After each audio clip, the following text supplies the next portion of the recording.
tonight's episode of Critical Role. So here we go. What can be said about Twilight? A picture tells 1,000 words and paints a million stories.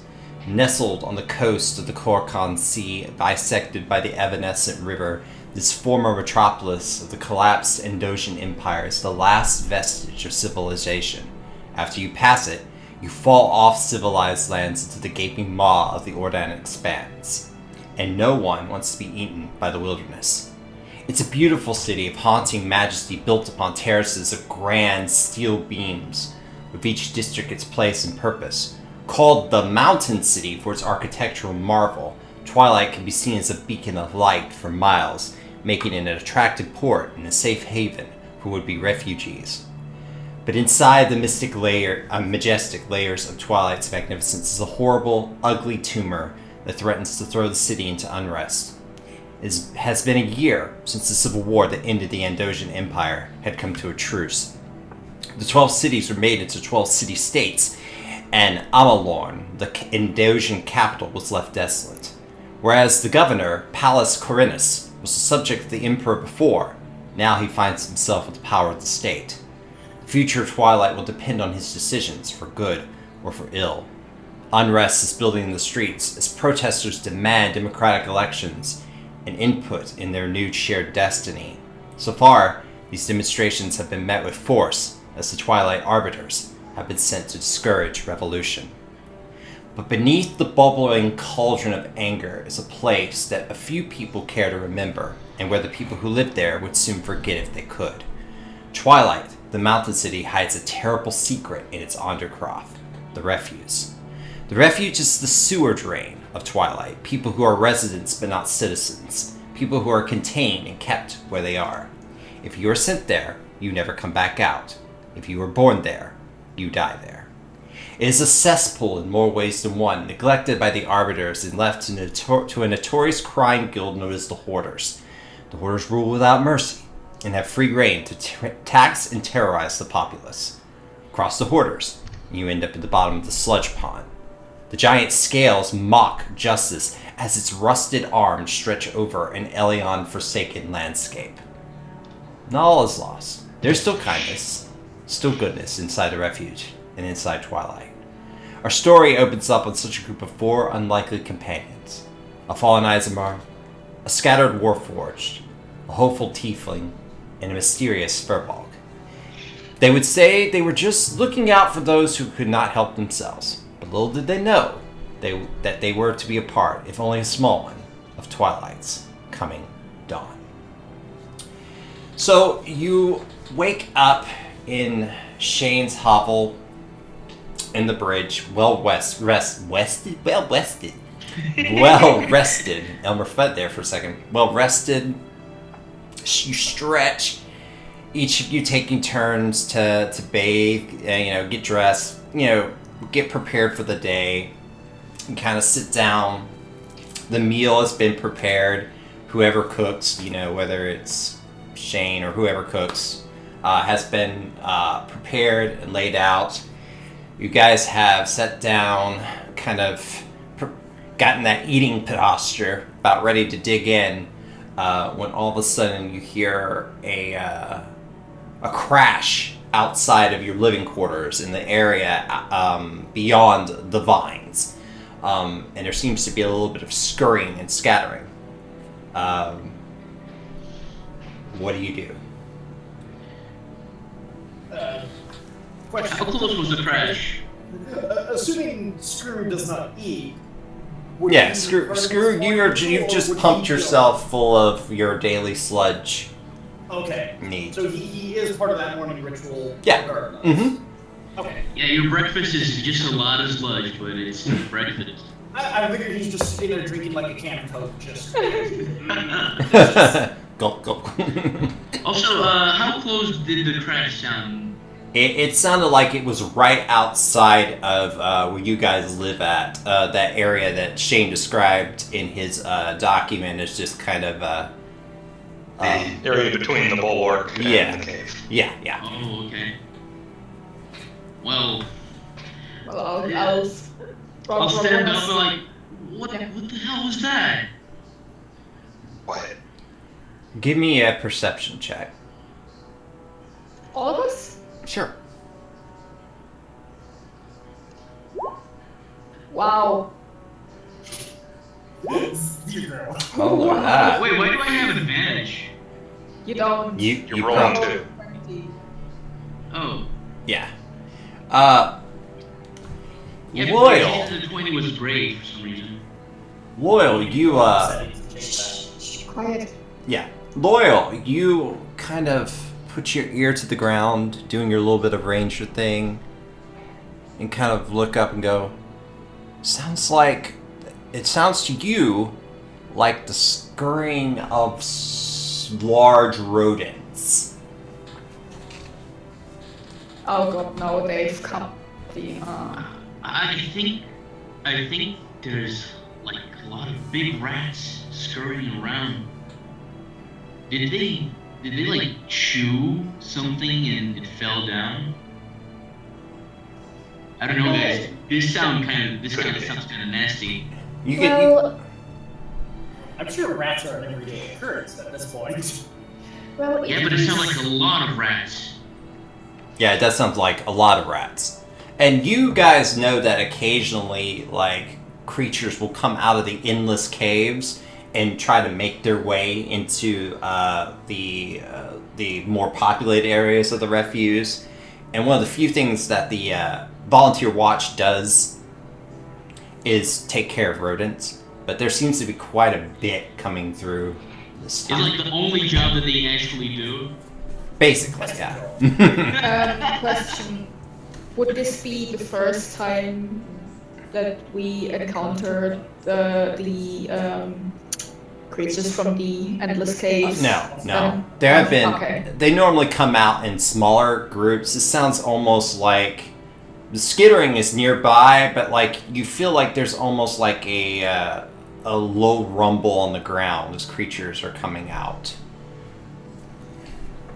As much as I hate to say this, and Rabona like puts her through the way and stands up. If those creatures are going to cause problems, we should probably aim to eliminate them. Oh, already ahead of you. Your loyal says that he's scurrying from his stuff, trying to find his short sword and his bow. These guys try to invade our little place here. We're done for. Yeah. Before you go out there, take a look, make sure there's no people. Yeah. As much as I like dislike. peek through the curtain or something like that. Yeah, you could peek through the vines. As you look out through the vines, who's looking out through the vines? So I know which perception to use. I guess Loyal, you gonna do it? Yeah. Well, as you look out through the vines, you kind of see. I mean, and remember, it's kind of dark. You have a little bit of dark I have dark vision, right? vision. Okay, let Yeah, I me have dark check vision. how much space here. Okay, yeah. So you look around on the inside of the what is basically the sitting area, and you do notice that there is a good size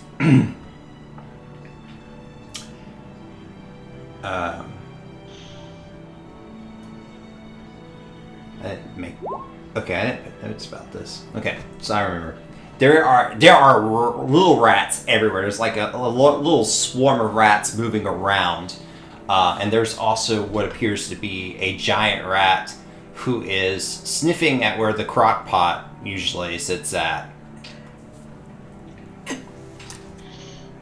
Okay, so he's going to retreat silently from the vines, and he's going to look at Chi with the most horrified eyes. Like, there's a big, disgusting rat sniffing at the crock pot.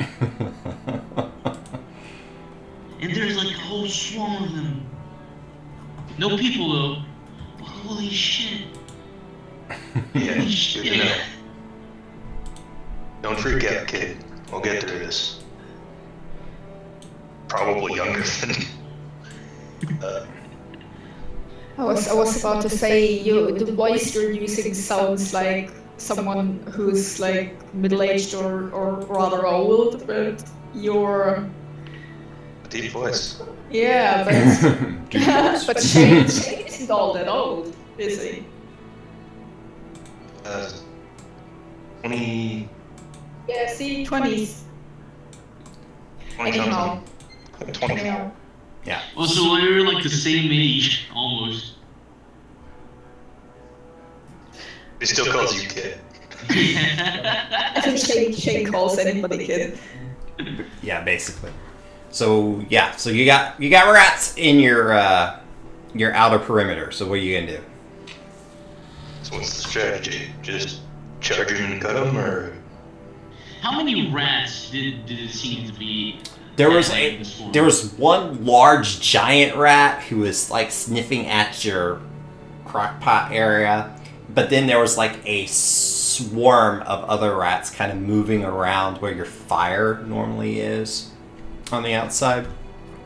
Loyal, you said there was one big rat. Did it seem like it could have had any authority or like a leader's type of rat? Or? I mean, if the rat is that big and there's tons of small rats around it, I guess that means yeah. Let me try to persuade it to call off its minions. And Okay. If nothing else, kill the big one, the little ones will follow. probably.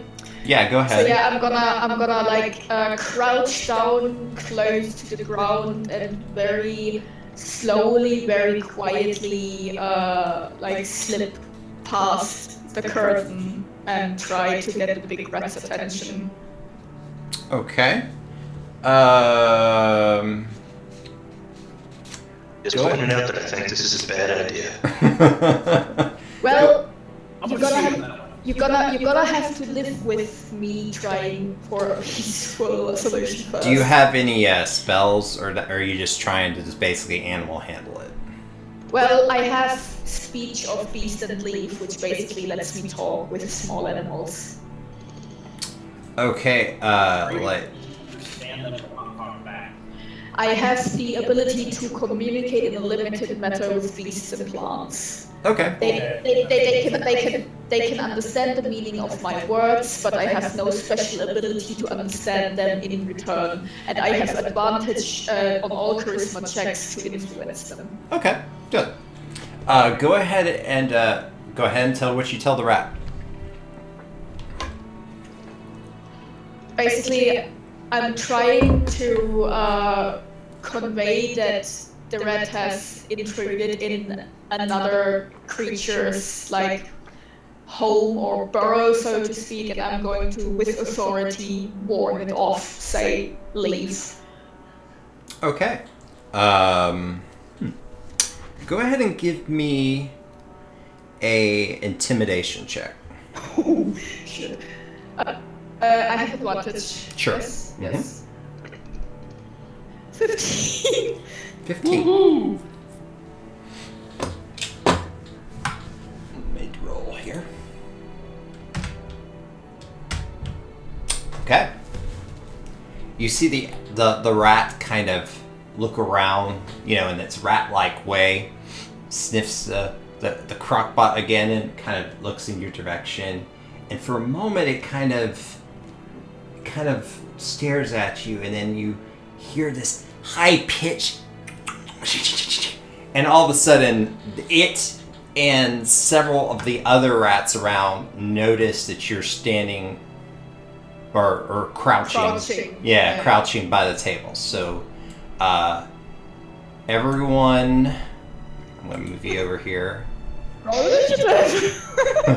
Yeah, it's that time. I tried. You did I have try. an advantage. You did try. It rolled an 18.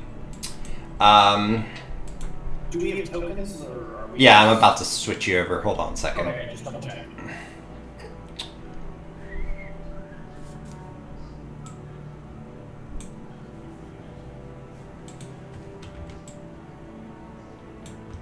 Can you guys see?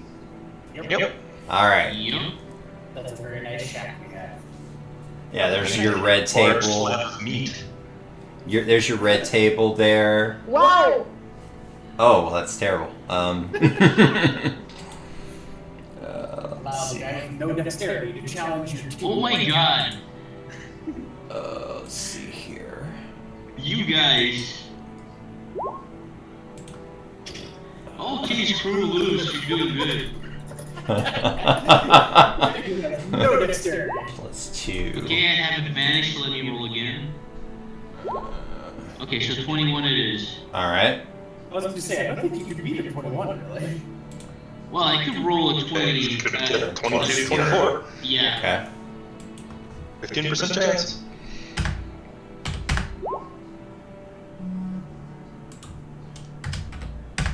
Oh, no, forget that. +2. Sorry. So, 13 and a 10, 11. So, add 11. Well, if nothing else, we now know that Loyal could Oh, actually, build that's a us some 13. rat traps and we can eat real good. And then Rat traps. that's 11.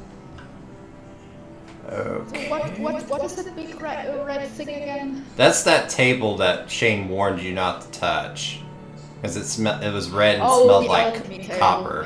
Yeah. Okay. It may be covered in his blood. I do like the giant pepper. Oh, yes, yes. Using tail. Your blood control, yeah. Yeah. Alright, so we'll start with Loyal. What you doing? Okay, so which one's the big rat? They're both medium-sized creatures, technically, but the giant rat's that one right there. That Oh, one's a okay. swarm, I assume. And that's the Oh, swarm. yeah. That's the swarm. Okay, so since I'm acting first, I get advantage on my roll. Okay. So I'm gonna attack the giant rat since it seems to be the leader who's doing the chittering stuff. So I'm gonna draw my bow and knock an arrow and fire away. Okay. Bloody revised Rangers. Or I would say bloody blood hunters, but Oh yes, a 19 definitely hits. 6 damage.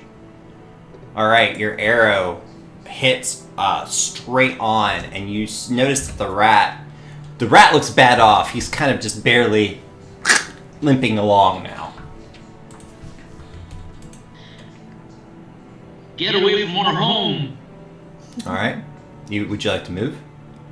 No, I'm standing here in my corner. It's a good corner. Okay. Where's Nino? Is he? Oh yeah, he doesn't come Oh, into he level doesn't 3, come right? to combat yet, yeah. Okay. Yeah, he's at the place, but he doesn't have a token yet. He's just a normal Yeah. place. Yeah. He does. He was still sleeping. He didn't even notice the crash.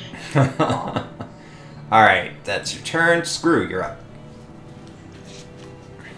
So, if I'm figuring this right, I should be able to walk around this here table.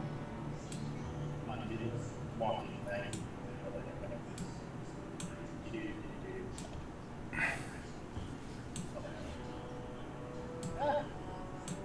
Trying to figure out how it doesn't like me doing diagonals, apparently. There we go. So 30 feet Alright. there.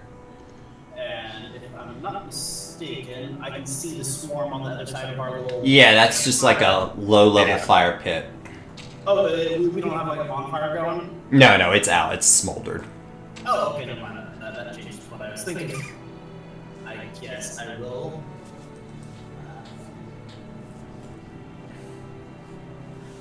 Actually, yeah.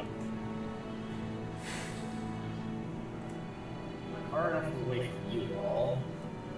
How sturdy is our big red table there? Yeah. Yeah, Not how's very. Not very. Don't thunder wave it, please. Yes, don't thunder away. During everything here has been salvaged. I just double checked. I figured it was worth asking. Yeah, better to ask than not ask. Yeah. So Yeah, I will go ahead and do lightning lure and hopefully cook some small rats in small green flags. All right. Spell button. And I'll probably miss the little small rats there. Which one you were shooting these up here? Yeah, I was trying to pull them into the fire. Since they're not within.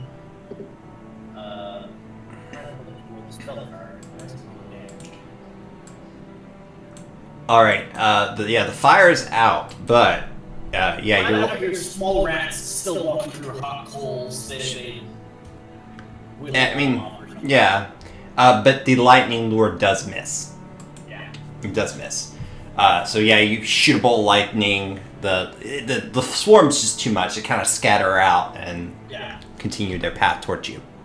I'm good. All right. That means the giant rat, who, though he sees you, you're just kind of a form of metal. So he's gonna run towards the organic. I don't look tasty. Yeah, he doesn't. You don't look tasty at all. He's gonna run towards the organic who tried to tell him to GDMO. Yeah, basically, yeah. So he's gonna come at you with a bite attack. Ooh, that's a good one. Yes, that is. 22. Ow. You take 6 piercing damage. Ouch. As the rat just kind of bites into your leg. Alright. That is his turn. Or its turn. Now, the swarm of rats are going to descend on the next visible target, which is Shane over here. As you guys are coming through the curtain. Alright, next to you or not? Okay, it must be next to you. There is a grid, it's just invisible. Bear with me. You can still see distances. Makes it more realistic. Nope, wrong one. Some more rats will attack you, Shane, with bites. Oh. I did it wrong. 7 probably does not hit you. They just nibble on my armor. Just a little bit of nibbling here and there. But yeah, they don't get anywhere through. And that is their turn. Oh.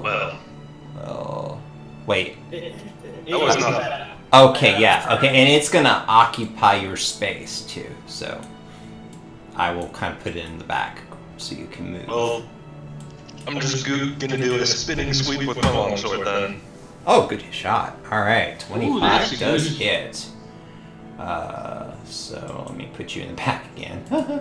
Alright, so you give that. You take a few of the rats out, they go flying onto your table. But there's still a good number inside the swarm. Would you like to move? No. No? I'm gonna take these rats for a while. Alright. That is, let me just go ahead and move 2 down there. That's your turn. Ravona, you got a big rat. Just bit your leg. Yeah, that hurt. He's not looking good though. Level 1 characters. Yeah, I'm gonna death by rats. I'm gonna retaliate and try to smack him with my quarter staff. 14. Yeah, you just kind of just smack it with the quarterstaff and you feel the rat go thud.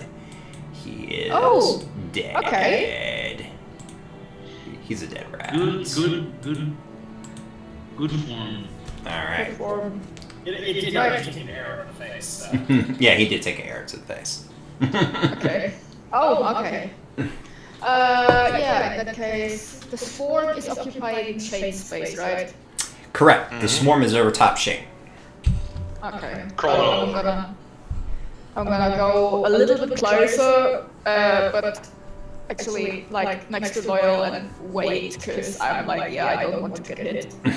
Alright. I'm just gonna wait here. I'm just gonna wait here until my next turn. Alright, that's your turn. Loyal, Shane is being swarmed by a large amount of rats.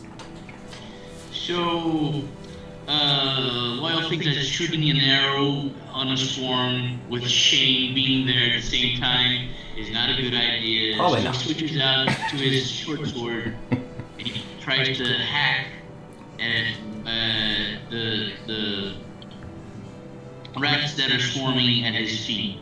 Okay.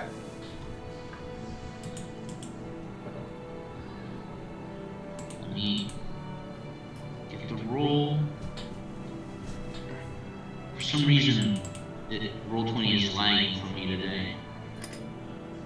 All right, yeah, that does hit. And you take a good number of more rats out. The swarm is starting to thin out quite a bit.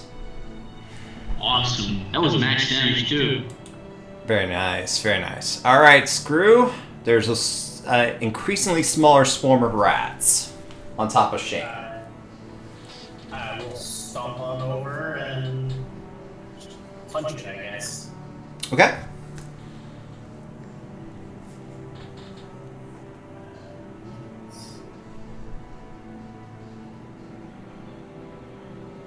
All right, 14 should hit. Yes, it does. And you've gotten the rats down to... There's only a few rats left trying to nibble at Shane's exposed parts, but they're looking pretty bad. Looking pretty bad. Ah, crap, I forgot to put on underwear this morning. Alright. That's your turn. This rat's dead.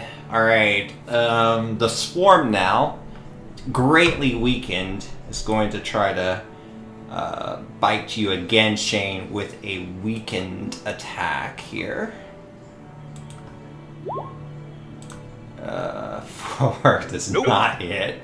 Yeah, the rats, you're starting to be able to just kind of sling them off your shoulder like with the flick of your finger. There's so few rats left. Smack 'em away. Alright, and that's their turn. Rats. The last couple. Oh, that's not gonna probably hit, probably. There's so few left. Taking that long sword, you kind of miss them, and they're still kind of crawling on you. So yeah. I hack a couple of corpses in half. Yes, yeah. You just chop a few of the dead ones up. I thought you wanted us to eat them. Eat what you can down here. No, you're up. Okay, so I see this happening, and I'm gonna like, okay, this is gonna be difficult to hit all of those rather than crawling all over Shane. So I'm gonna empower my quarterstaff.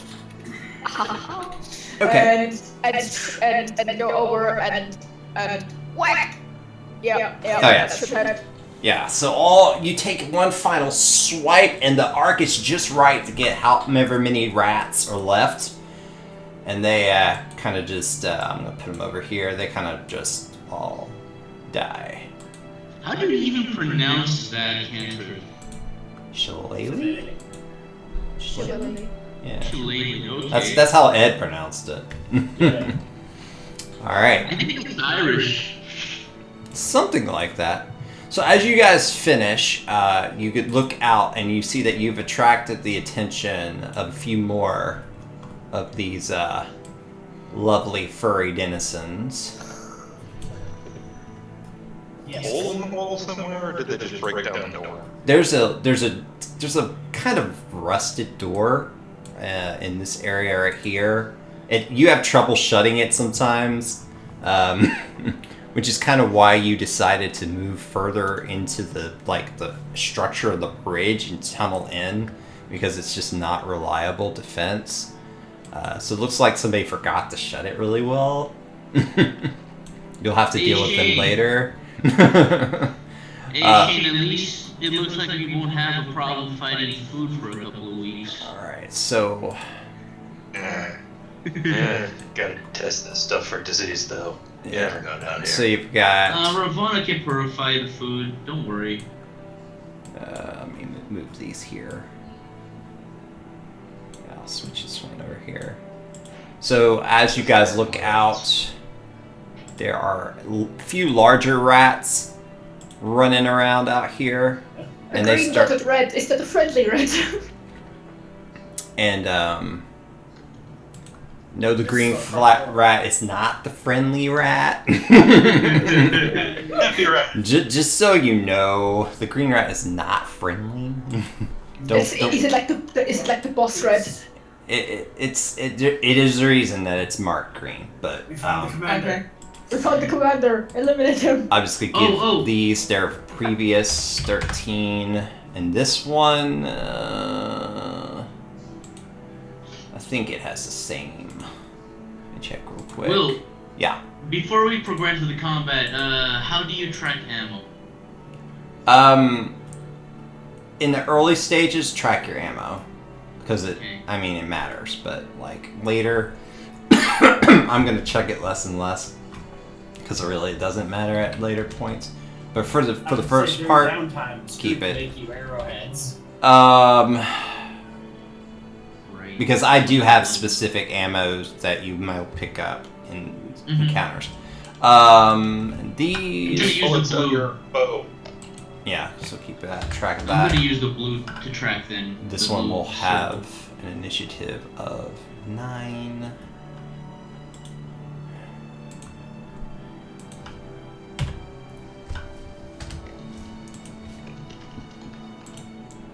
And we'll just keep the other one starting over.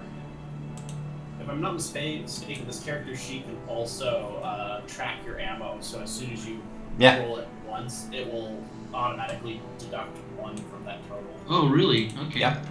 If you learn how it works, yeah. This character sheet? I think it's the other one. I don't see a place for ammo in this one. Okay, maybe I'm wrong then. Oh, okay. Just keep track of it, however you wish to. Alright, Loyal, you're up. There are 3 rats now who are kind of... Move these over here. They're kind of so they're visible, not hiding behind something. Is there any of them which are in a line of sight from me right now? They're all in line of sight, but remember there is a like fence, like barbed wire kind of fence, and so the only opening really it's barbed wire and sheet metal, so they're really not. So yeah, so like you see that you can hear them out there. That's why I put them out there. And that is our front door right there. That is what should be your door, which is kind of hanging open at this point. Okay, so if I move a little bit downwards, I can hit the rat, this one, right? I can get line of sight. Yeah, if you can get to where you can see the door, probably. Yeah. So, let's see. Yeah, if I go back to the little corner, I can hit him. Yeah. Barely. Take another step forward just so you can see it better. Oh, yeah, I can. Yeah, I can. So I'm going to take one more step forward then. Okay. Yeah, and he's got. I'm gonna shoot him. He's got a little bit of cover. I say it's partial cover, but go ahead. Another 5-foot step. If you got plenty of movement. Yeah, remember you have plenty of movement. Yeah. Okay, one more movement then. There you go. Yeah, you have better sight on him now. Okay. Yeah, I'm gonna shoot an arrow at him. Wait, he hasn't acted yet. Does that mean I get advantage? We're basically starting a new round of new combat altogether, so yeah, go ahead. Alright. Delayed combat. Here you go.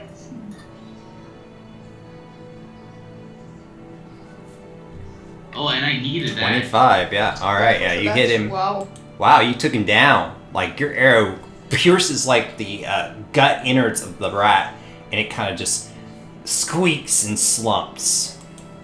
At that, Loyal will sigh and he will say, I miss bigger game.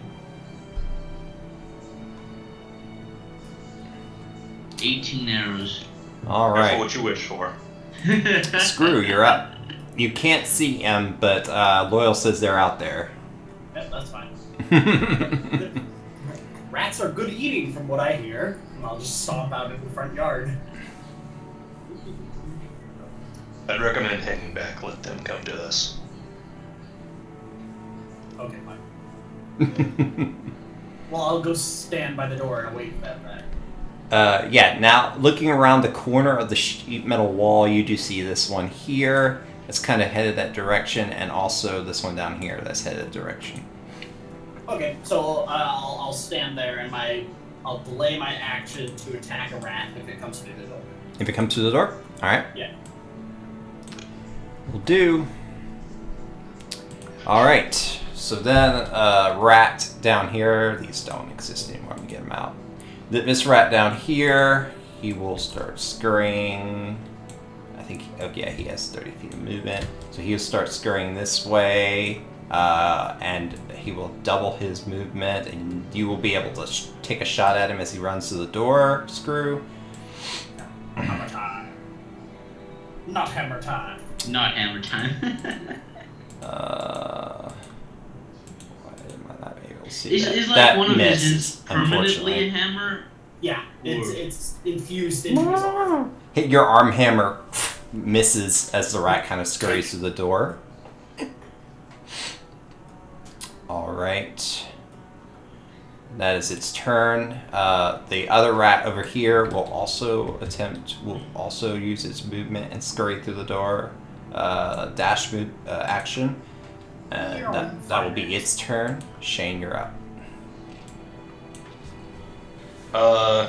As my bonus action, I'm going to activate my razor ring to cut myself. And as the blood slowly drips down my finger and reaches the blade, it starts to curl around and ignite in flame. I have used my Rite of the Flame. Okay. Have I seen this before? Or am I just totally grossed out by that? Probably grossed out. I need to get a Blood Hunter PDS so I know what you're talking about. But okay, so you cut yourself, swords of growth in flame. Your blood flame is magical, right? Yeah, I think so. Dark. Pretty sure. Every time Shane lights himself on fire, I just do control flame. Add some more fire over here. Alright, that's your some fire, turn. Shane. Thank you. Ravona, 2 large rats have come through the door. Well, Oh, I'm sorry, I take the dodge action. Okay, you take the dodge action. I'll make that apparent on your token here. If I can get to your token over the freaking fireplace. Why is that not on the map?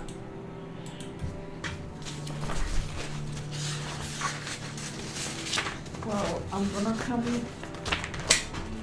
up here, which is as far as I can move. Actually, hang on, I was here. No, I can move one further. I'm actually gonna stand up here. No, down here. There we go. And has it been a minute since our last fight? Well, doesn't really matter. I'm just gonna magic my quarterstaff back into action and. It definitely hasn't been a minute yet. Yeah, okay, then I've still got fancy quarterstaff. I'm gonna ready in action to smack whatever thing comes close. Okay. Right, obviously. So within 5 feet of you? Yeah. Okay.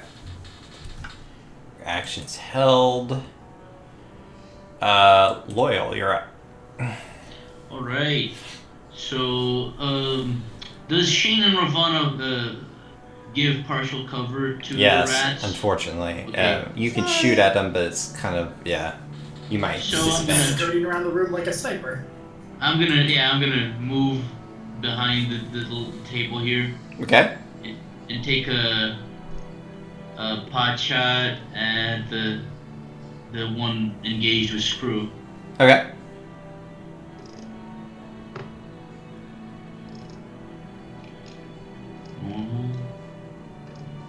Longbow. I clicked twice. No, that's alright. A 10. It's the first one. Yeah. Yeah, a 10 does not hit. So you take a longbow shot, kind of shoots over the rat's head. Screw kind of goes, arrow. Woo! As it shoots by into the He's just sheet got metal that wall. ADD. Ooh, metal things. And that's your turn. Yep. Screw, you've got 2 rats within vicinity of you. Alright. So I'm testing this button still since I apparently did it wrong the first time through. The rat with the green dot, I'm gonna do lightning lure again. Okay.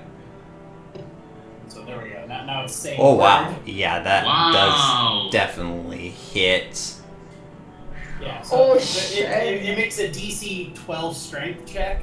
Otherwise, it won't take that damage. So, Strength It's check. like a lasso. Alright. I pull them to me and I zap them. I'm a mobile bug zapper. Let's do his strength check here. Yay! I punched a rat. Oh yeah, yeah. Oh, it's a saving throw. It's the same thing. Yeah. So, yeah, you grab him with a bolt of lightning out of your hand, and the rat just comes flying towards your direction. Am I correct? Yeah, it comes 10 feet towards me, so I've either just like splatted a fried rat into the wall, or it's on his chest. As you splat, the rat does pull towards you, fried. You get this ugly you see the ugly innards of this rat. Looks diseased, and then you also like have this acrid smell of burning rat flesh as it kind of moves towards your direction. And you can smell. It's just not the same as people smelling. just sensory input says this rat is on fire. This rat is on fire. All right, I heard so that. yeah. So the rat is now toasted and fried. Ew! Onto the floor at my feet. So that one's gone. Rat over here does not really care about You're a metal man. yeah, about metal.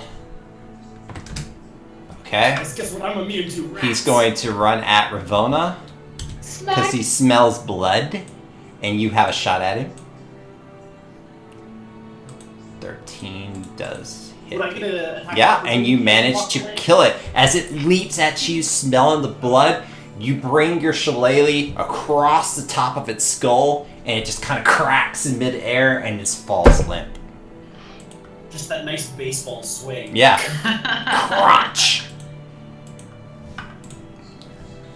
You guys are out of combat. Just pick up the fried rat at my feet. I advise not eating these. They're icky on the inside. Just the nice monotone, just don't do it. Yeah, go ahead and give me a medicine check, whoever wants to do that. Yeah, I wanna. Can I medicine? Can I do nature instead?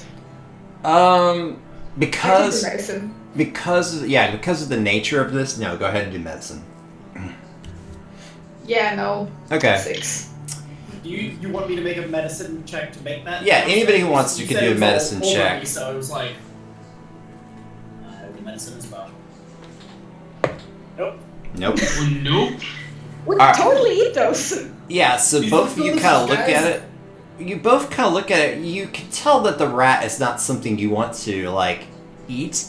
But you These on also a daily basis. don't know what it is about that particular rat. The other rats, however, do not seem to have that same discoloration. Big ones. So it might not be as dangerous to eat them, perhaps, as this one.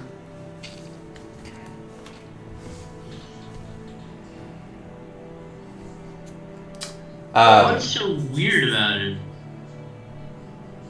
It just like the flesh, like when it like got fried, the flesh looks like diseased about that particular rat. The other rats don't sell flesh; doesn't have that same like look or feel discoloration to it. Well, we should burn it, like really burn it instead of just frying it. If it's Never went disease, to camp. I will make a bonfire outside. So as you guys kind of clean up the rats and stuff, Shane, or you glance at your mailbox and see there's like a note tacked to it. I'm more impressed we have a mailbox.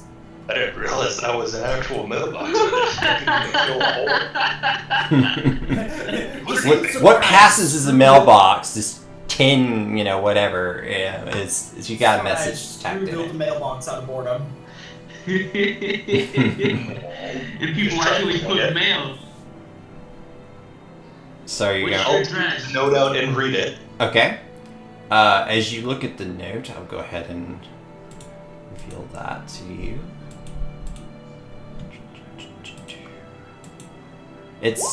It says, I tried to catch you yesterday. Hey Shane, I tried to catch you yesterday, but seems like I missed you. Anyway, I've got some work for you and the crew. Thought you might want to check it out. Come see me at the Emporium before tonight. Arthur.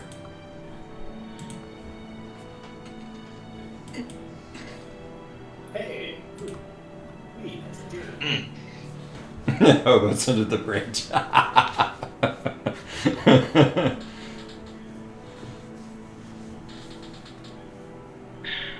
Okay. So yeah, you notice that the rest of the rats, that there are quite a few of them, have moved away toward the town, and you know by experience as they get closer to the town, the volunteer watch will take care of them, even though there's quite a few rats this time for some reason. I'm not sure why. So this is awesome Arthur contacting us, right? Yeah, that's the Arthur you would know, yeah. Not Arthur, friend. What's the time right now? It's morning. Like I said, you guys had just woken up, so it's probably, Can we see the sun down in the refuse? Unfortunately not. There is a Shane. You do have like this strange device. It doesn't have numbers like a clock, but it does like kind of like have little pictures and symbols on it, and it shows what part of the day from Minecraft. it's in. Yeah, something like that. But it allows you to see what time of day it is and responds accordingly.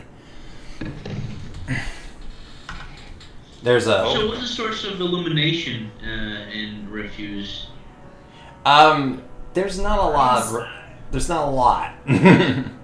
Like you can see along the bridge, there are like arcane lights that kind of shine down on it and the rest of the bridge. But only illumination you get is in the more populated areas. There are lights that are set up. But as you travel around and you're not in populated areas, you do need a light source. So if you don't have dark vision, you need a light source. Sounds rough. It seems like it would be a pain if none of us knew the light cantrip. So yeah. There are occasionally luminescent mushrooms that you can see, but those are more towards the walls of the cavern. The cavern, the underneath undercroft of Twilight is kind of like a crater, and it just is filled with people and stuff that have been either born there or have left the surface ground or been sent to the refuge from the city proper. So you can't really see the city. The crater's pretty high. The bridge is the only way that is like easily managed. There's rumors that the caves you could find a way up, but the caves are like a labyrinth, and so people who try to get out that way don't come back out, and you never hear from them again. So whether they're successful or not is unknown. And there's lots of beasts that live in those caves. Just some info. Anyway. Yeah. Looks like Arthur's got something that he wants us to see. Rana, Sorry? you up for heading out? I'll probably stay back, clean up and rest for a moment. The rats got me pretty good. I can go with you, Shane. You can go and talk to your friend. I want to make sure that these creatures, diseased as they were, are returned to the earth properly after being burned. I thought we were gonna eat some of them. Screw has literally just burned them. Oh, I thought we were gonna just burn the diseased one. Yeah. Well, to be fair, we both failed our medicine checks, so they're all bad. Burn them. Okay. Unless you catch him mid spell. It's hard to find food down in refuse, guys. We should at least try to purify food and water. I don't think they count as food until they're cooked. What's done is done. Get over it. Fine, I'll go with you, Shane, anyway, so you won't go alone. Much appreciated. Are me and Ravana staying behind while you guys talk to your friend? I don't know, are you? Ravana's staying behind. Do you want to come with? I will stay behind in case she needs help. Oh, right. Oh, do I manage to get back any of the arrows I shot? Yeah, you retrieve them. I mean, it's not hard. You're not in a place unfamiliar. You know where you shot them. So he returns the one arrow that was stuck next to him. Thanks, crew. If nothing else, I can sit here and make more arrows while you guys talk to your friend. Okay, so you guys are gonna split up. Yep. All right. So Shane and Loyal, you guys start to head off. Move map of the refuse. I'm taking Keeping the monkey. Yeah. Oh yeah, Nino's still sleeping probably. He's Yeah. still in the shack. He's gonna give Ravana some company. Yeah, Ramona's just gonna like bury or get rid of the rats, take a rest, clean up the hideout, and then just cuddle up with Nino or something. Okay. So you guys kind of stick back. So Shane, you and Loyal take the road here to Awesome Authors Ditch Emporium. And I'm going to, as you guys arrive, I'm going to show you this. I don't know what that was. That was not in the refuse. So there's Cars down here. nestled under the septic ditch. The Ditch Emporium is where most on Skid Row and surrounding areas come to do business and buy goods. It is a hastily constructed mess that carries goods of various luster. The Emporium itself has piles of supplies and junk out in its front yard and a rather large warehouse in the back. The store itself is more like a stall, with a window in which Arthur peeks out to do business. A small team of paid guards make sure people do not run off with the merchandise and hopefully intimidate the next group of hoarders. So as you guys walk up to the Ditch Emporium, you do notice, actually make a perception check. Alright. Okie dokie. Nope. Perception. Nope.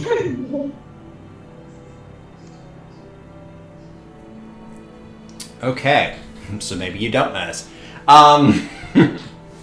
Yeah, you guys walk up and there's something about the outside that kind of, you're like, something's weird. I don't quite get it, but you can kind of walk past inside. And as you do, you enter the room and you see why why you had that feeling. Arthur is there, but he is dealing with 4 or 5 figures who are dressed in the typical rough garb of what can only be described as street gangish. They're exchanging coins, contracted business, and Arthur kind of is being overly polite as Arthur tries to be with such folks. You can immediately tell these are hoarders, and they And we back out. yeah. So you kind of back out, kind of looking from the side a little bit. They don't seem to be threatening. They're just kind of transaction business. They finish their transaction, they walk out, and then you notice them all as you're hiding. You notice them all get on giant warg-like creatures and ride off away. I can't believe I almost joined those guys. Yeah, that would have been the worst decision of your life. So after they leave, do you guys try to re-enter the store? Yeah. All right. So the hoarders ride off. They don't notice you, and then you notice. Let me get here. Awesome Author is a human in his 50s, grizzled face with a sort of scraggly beard. He's kept in shape by lifting large numbers of crates and barrels to be sold in his ditch emporium. He's a kind, good-natured man, and has helped Shane and the others make enough money to survive in the refuge. Known for his wisdom and longevity, he does just enough profitable business with the hoarders that they go easy on his taxation, though he often keeps guards around just in case. And you do notice a few of his normal guards kind of standing to the side, looking nervous as usual as they left, but they kind of relax afterwards and give him a nod and go back to doing their job. Also note, Arthur is especially knowledgeable about contracts and what is going on around Skid Row, as he is like the head of the Skid Row Merchants Guild. And if a party finds itself bored, he can provide at least a lead to chase. And I'll show that to you. Alright, so you guys walk in the store. Arthur looks up and goes, "Whew. I never know what those guys are going to do. I never know. Just business today. Just business today. Another day." So no intimidation?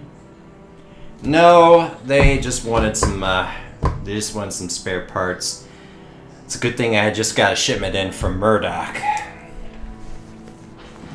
Well, that's good news. Yeah.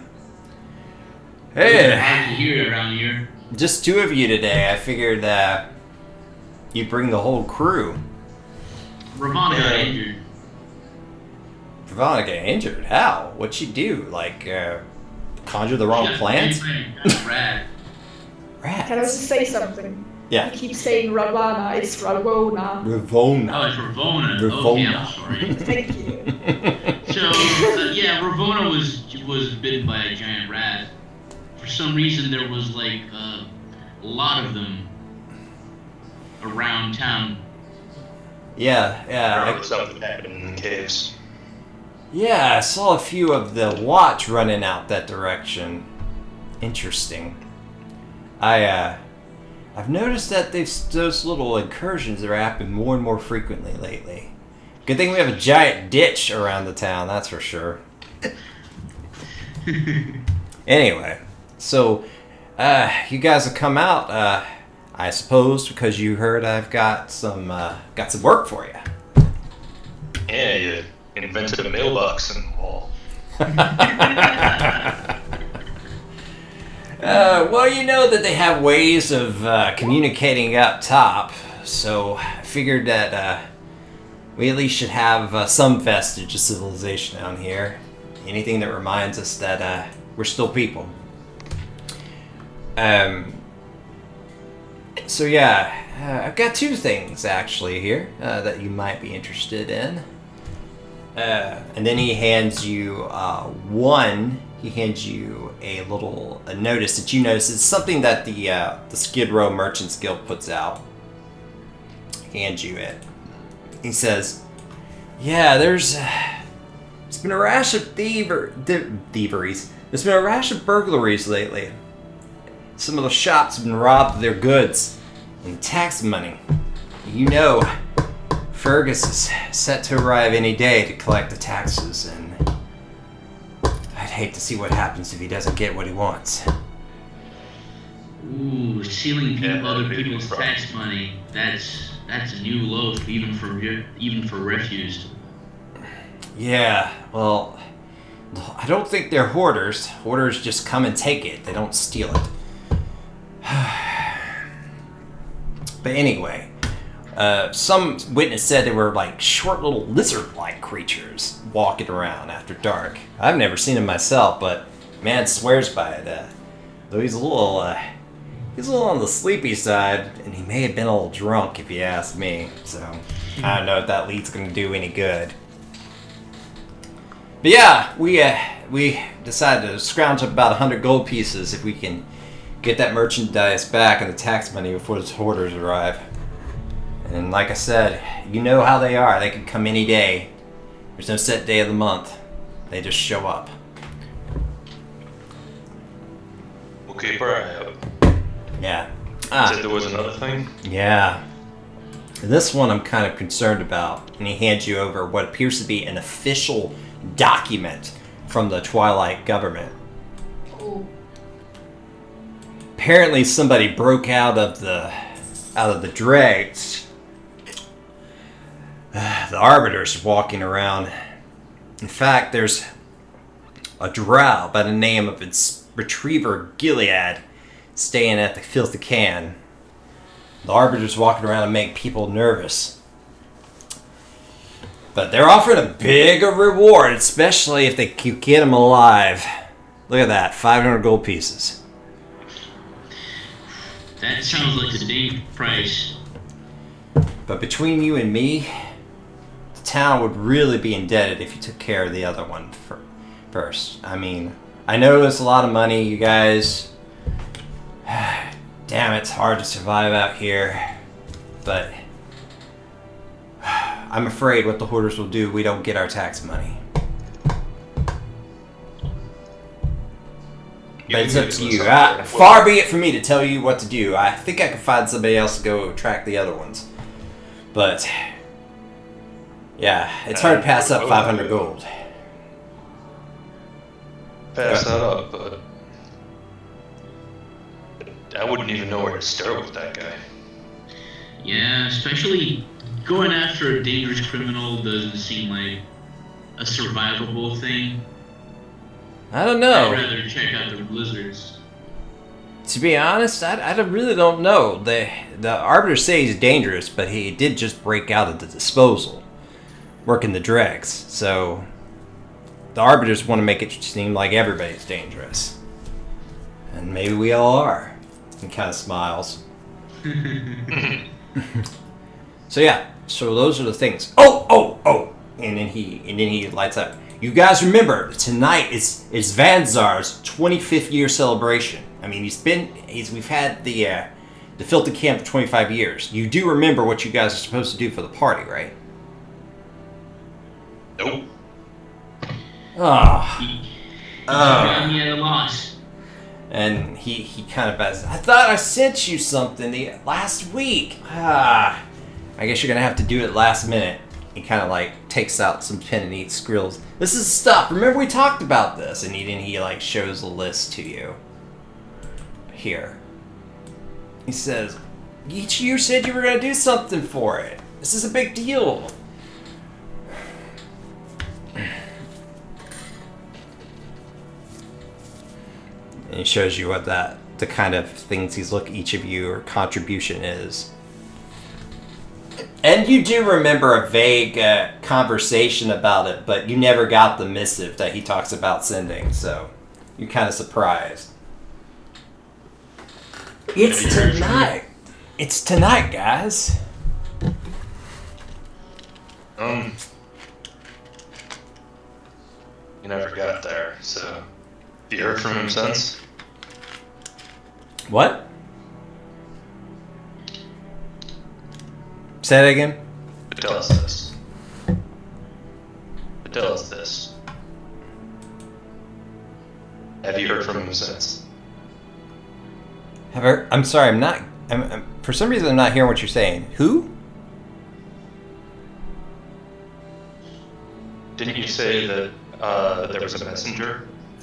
Oh, yeah. He's like, yeah, I sent a message the other day. I mean, it must not have gotten to you. And he talks about, I got some unreliable postmen, unfortunately. That other message I delivered myself. Several other people complained my messages didn't get to him. He looks really kind of vexed. Anyway, if you guys could work on that today, I would be much appreciated. This is a big deal. We're going to have everybody in the Filthy Can tonight after it closes. Big celebration. Yeah, we'll see what we can pull together. Awesome. I appreciate you two. And tell Ravona and old Bolts there, I miss seeing them. Yeah, but they miss you too. All right, boys. Good. You were saying something? I said see you later. All right, boys. I gotta get back to work. You travel safe. He goes about his task in the shop. Orders a few of his workers to come out and take care of some things. A few customers walk in as you guys, I guess, are about to leave. So yeah, you have a list of things that need to be done for Vanzar's big 25th anniversary spectacular. What do you do? Well, Who's Vangsar? Oh, sorry. Vanzar is the tiefling who owns the Filthy Camp. So you guys okay. would know who he is. So he has been there a long time, probably longer than a lot of the people in Skid Row. And the Filthy Can is like it's one of the bigger taverns in Skid Row. So he's a friend of yours. So you would know what Arthur's talking about. Right. so we've been asked to do these things and provide them tonight for his birthday. Yep. Well. So do you guys go back to the bridge? Yeah, let's Okay. we go back to the bridge with the news of the jobs that we have. Yeah, it takes you about 15 minutes, 30 minutes. You get back to the bridge.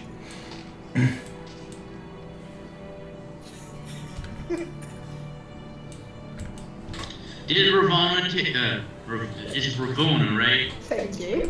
Bona. Did Ravonna take a short rest? Yes, I did. Yeah. Yeah, I cleaned up the rat like ash corpse, whatever stuff was left over, and I did some druid craft stuff on the plants back in our little waterhole cave thing, and yeah, was just chilling with Nino. Screw what were you doing other than burning rats? Were we told about this 25-year celebration list before now, or was There was some passing discussion, but an actual list of things like that you were told to do, like you were asked to do, you never got. So yeah, there were a few that's hints what here I'm and there. saying, like, Yeah. And if he asked for a sculpture, that would be something like he would have overheard and had time to prep on it, or is this like, oh god, I gotta do this now? Yeah, this is oh god, I gotta do this now because you didn't know he was absolutely serious about it happening. Yeah. No, that Screw didn't know about this project until Shane brings this information back. Yeah, so yeah, Shane and Loyal do return as you guys are doing whatever you're doing. Vivona sitting with the with Nilo and Screw's pruning more metal trees out front because he can. Screw is pruning metal trees. So yeah. Welcome back. How was your visit? Everything alright?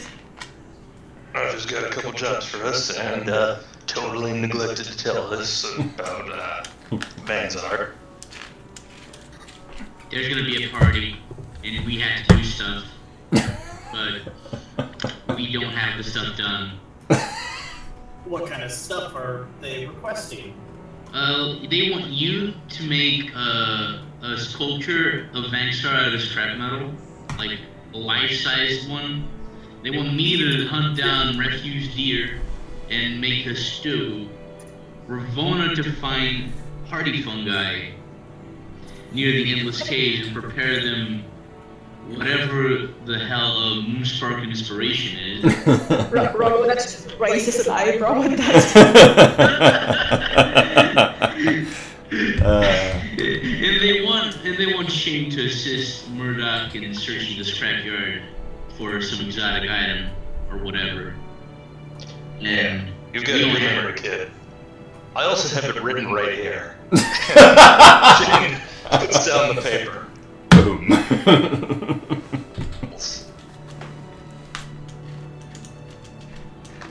Yeah. Well, it is better to tell than to just have them read. Well, according to these papers that you've just given us, Ravona here needs to get some plant things from the Endless Caves, and these thieves were last seen headed toward the Endless Caves. We might be able to kill two birds with one stone by going to And maybe I'll even find some refused deer along the way so I can shoot one. When does the last scrapping session thing end? The last scrapping session. What do you mean?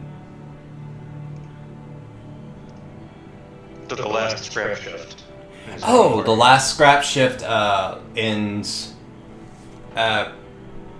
late evening, probably around midnight-ish. So it's a late party. And So we we Yeah. got up at like the crack of dawn. It's probably like 8 o'clock in the morning by this point. Sure. or- Yeah, sure. About now, it's probably at 9, Okay. 9:30. Like 12 hours, though. Yeah. So you got time. It does feel like a lot of pressure though for those who are trying to like craft things like. But you have time. If you can bang something out in a day, good old bucket of bulls. Probably. I've got stuff laying around. Correct my memory. Vexcar's the tiefling looking dude. Randomly described tiefling. Yeah, he's the one with the clown wig. I'm kidding.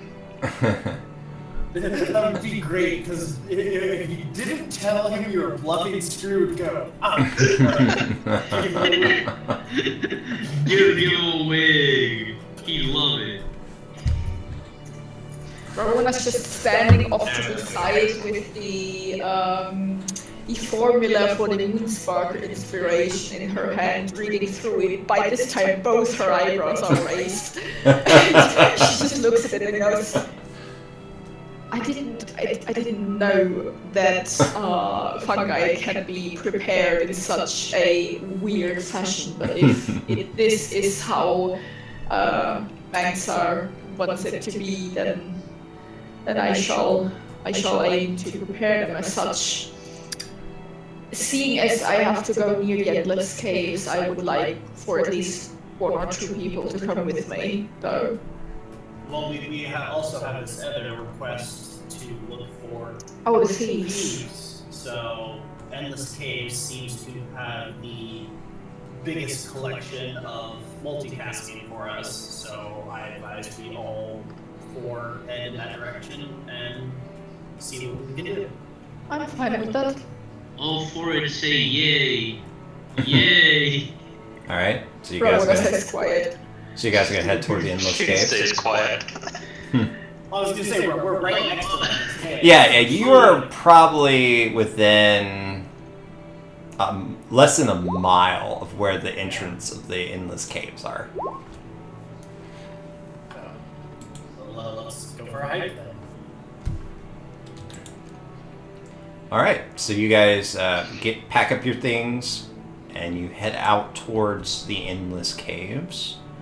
Let me give you a little bit of information on the endless caves here.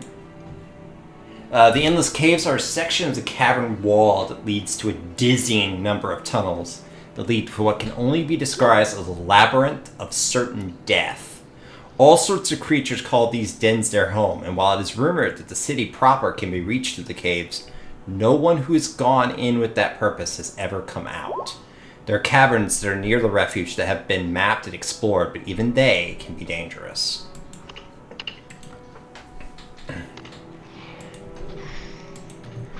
Darn, one time we need a Minotaur that would be really good with that, like, can't get lost in sent there because I'm a ranger. I'm sure that helps, but that doesn't mean you can't get lost. No, that's actually a feature of being a ranger. Yeah, you can always find your way back. You can't necessarily find your way to the other side. Yeah, That I've makes sense. also Yeah. Rabona also has her background feature Wanderer, which she knows where she's going to. So Yeah. I think between Loyal and Rabona we can navigate through most terrain. You guys, wherever you've been, you guys could get back to the beginning. It's just finding Doesn't mean we won't get what's lost on the other way side. there, but Yeah. on the way back, we're good. Yep. Yeah, basically. Yeah. Yep. So, and these shrooms are not inside the caves. They're on the perimeter. So you're not actually having to go in the caves if you don't have to. Okay, that's want good. to. Okay. So you guys arrive at the endless caves. You see occasional scurrying creatures here, but nothing seems to be overtly dangerous. While you're out here, two of your tasks is to Loyal. Your task is to find a refuse deer, and you know that a refuse deer is they're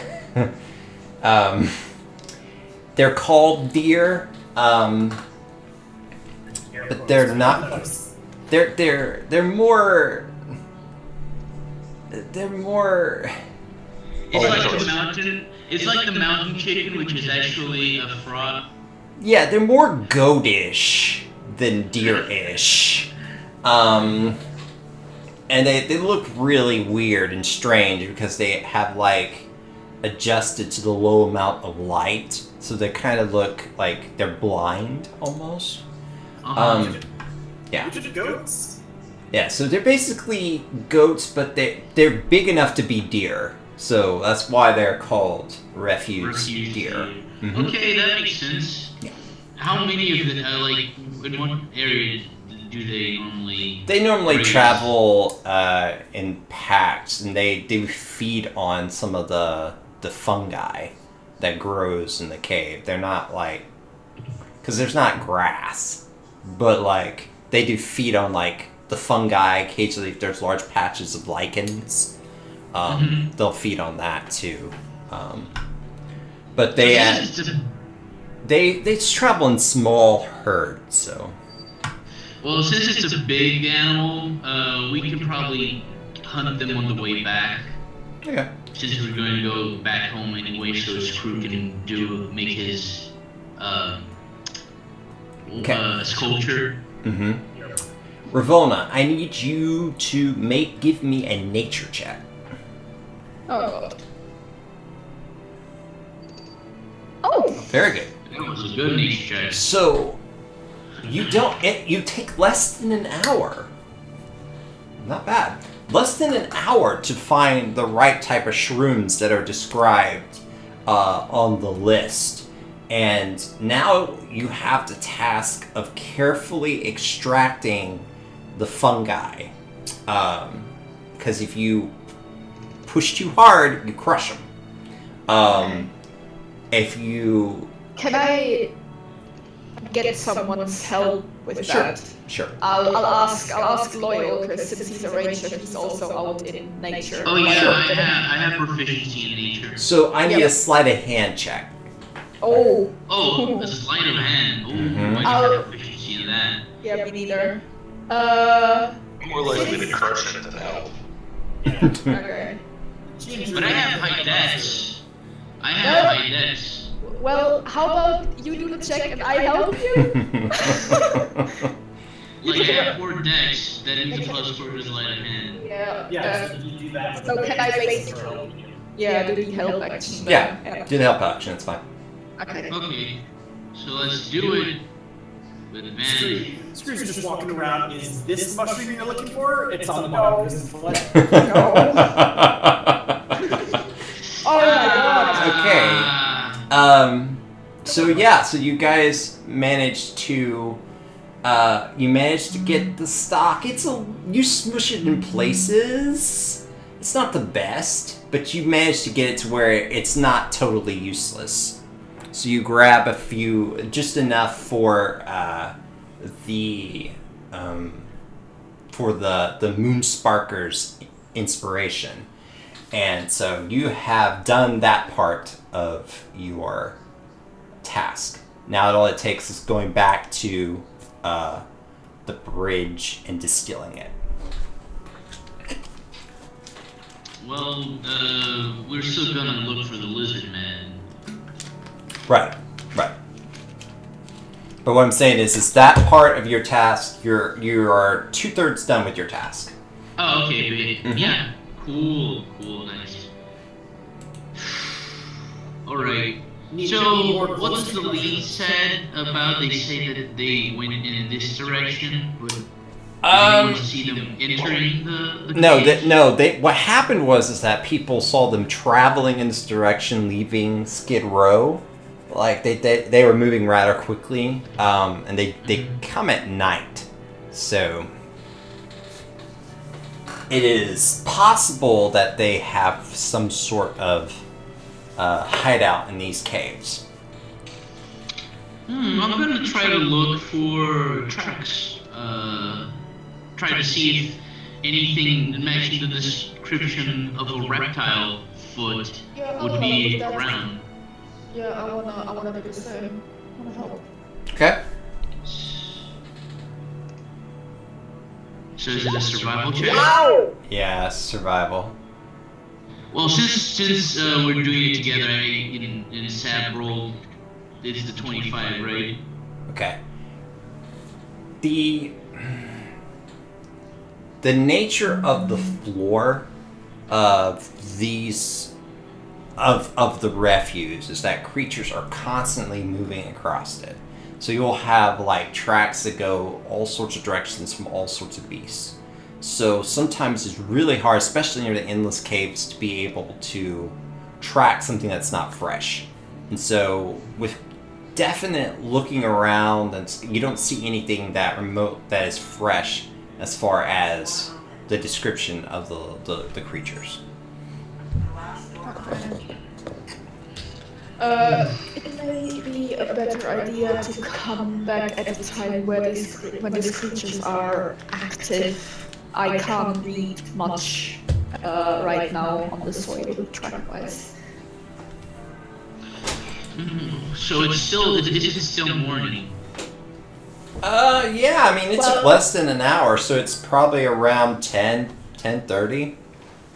Well, we got the whole day ahead of us, if that's the case, since apparently they're nocturnal.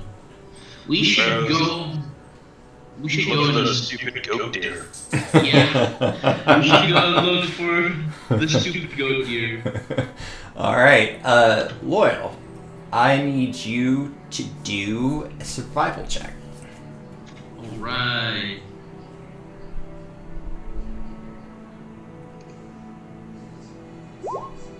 Okay, not bad. It takes you guys about 3 hours. So, with that in mind, it's now about 1 o'clock. Mm-hmm. But you do find a small herd of these goat deer, for lack of a better term, moving west away from the caves. I need you to make an attack to hit one of the deer. Can I roll stealth to see if I can make it an attack with advantage since they would know? Okay, yeah, go ahead. Alright. Ooh, yeah, I might get bother rolling for that. Yeah, so you creep up on the deer, you will have an attack on it with advantage. Alright. Goat deer. Rolled 2 natural ones. Almost. Oh yeah, both of them would be done. You take out your arrow, you shoot. Unfortunately, the amount of damage that you do kind of rips apart the deer meat, and it just kind of like splatters. So you're gonna have to take another shot. Wait, so I killed the thing? Burning the rest of us there. You killed it. It's dead, but you kind of tore up the meat. God It's damn it. apparently not a good spot to hit it wherever you got it. So go ahead and make a... Now they're aware of your presence, so now you're going to have to make just regular attacks. Oh man, I can't even control the damage. That's bull. Ah, come on. Hits, yeah, so another one kind of just... How far away are we from these deer?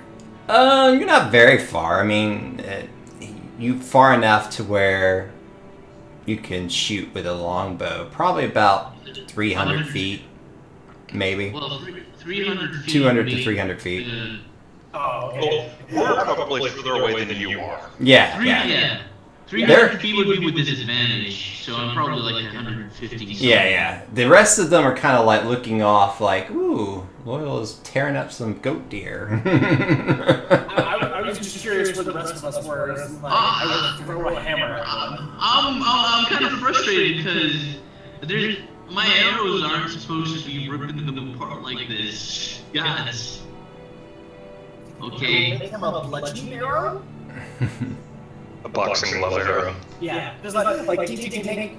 Here, it will bludgeon it to death rather than rip it up. Yeah, you can retrofit your arrow to try to take out some of the damage down. Bludgeoning arrows are for hunting small critters without cutting them up. So you go ahead and take a few minutes to do that. Yeah. Aren't they away now though? They're still within range. You're still within range. You're good. Okay. You're So, tracking with them. I'm gonna let's say that the bludgeoning arrow reduces the damage in how much? The bludgeoning arrow will reduce it by half. Okay. Oh, nice. Okay. Yeah, you missed that time.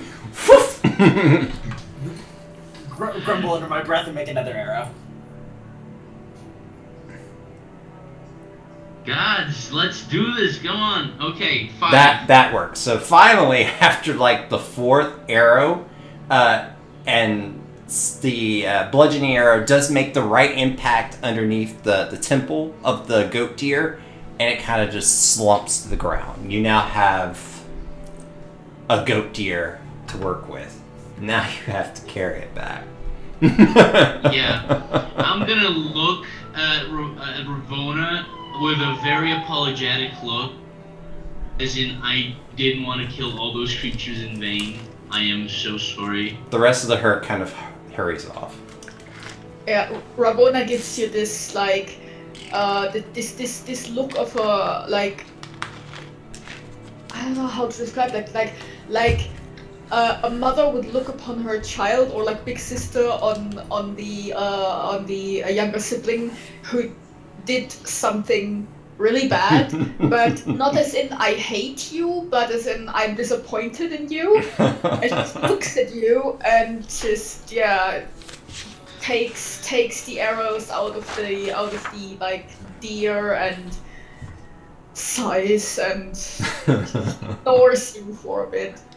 So yeah, Loyal, now all you Loyal is very, very ashamed of himself. He really just wanted to get it done with the first shot. You are able to collect all of your arrows too. Okay. I know you have 2 blunt arrows. Yeah, now you have 2 half-damage blunting arrows. So yeah, you're now 2/3 of the way done with your task as well. So now all it takes is taking that thing back and cooking it up. Correct me if I'm wrong, the lizard people were where we're coming back later for, right? Because they're not active. Yeah, they're only active at night for some reason. So since we do have 3 deer bodies, each of us can carry 1. We go back home. That will give Screw some time to work on his project, and then we can come back like 5 p.m. Yeah, can we still use the other 2 deer? Oh yeah, see for this particular stew, it needed a certain like tenderness level for the meat. That's why hitting the deer too hard caused problems. but you can make use of the deer and goat deer in other ways for your personal use. All right. Yeah. We're taking it back so we don't waste it, and Ravonna doesn't get too mad. Yep.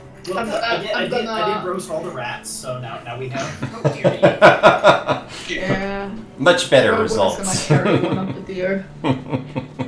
Screw will likewise help carry one of the deer. Alright, so you guys take the deer and the fungi and all that other stuff back to the bridge.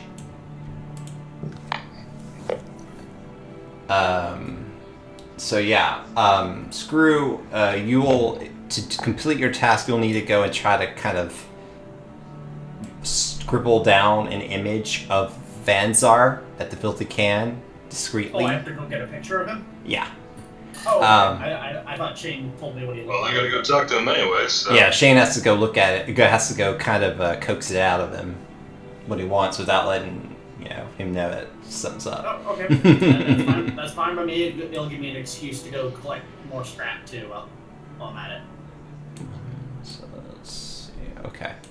So you guys can head off in that direction if you want to. Sorry, you cut out? Oh, you guys can head off in that direction if you want to. Ravonna and Loyal, you also can begin the last part of your task, preparing let's go home. Distilling and cooking. Okay. Yep, we'll go home, and Ravonna is pointedly going to ignore Loyal all the way back. Oh boy. Loyal is gonna keep giving her some side looks and then looking at the ground. Aww. Start to say something, but then he gives up, and he's gonna kick a rock and sulk. He's gonna sulk all day. I forgot that rock was actually crab. Eyes. Alright. So, Shane and It's Screw... the Davy Jones crab. It's even more sad. Shane and Screw will make their way to the Filthy Can. So I'll go ahead and give you a description of the Filthy Can. Wood is in short supply in the refuse, so most buildings are made of cheap scrap metal. Somehow Vanzar managed to get some better quality metal and created what locals called a filthy tin can. Thus, the name became the Filthy Can. It is a large establishment with lots of seating and a sturdy steel platform where guests and patrons are entertained. Guests rarely come to the refuse, so the rooms often go to those who can afford lodging but not a dwelling of their own. Vanzar also does business with hoarders, providing them with cheap spirits and occasional escorts for some of his personal harem for hire. As you guys walk in, I'll give you also a description of Vanzar. Vanzar is a tiefling in his 40s or 50s with a wild smile and horns that curl upward and backward across his bright red head. He owns the Filthy Can and is known to be a trickster and swindler if you do not know him very well. Fortunately, you do. Call him on his price gouging, he normally backs off a bit.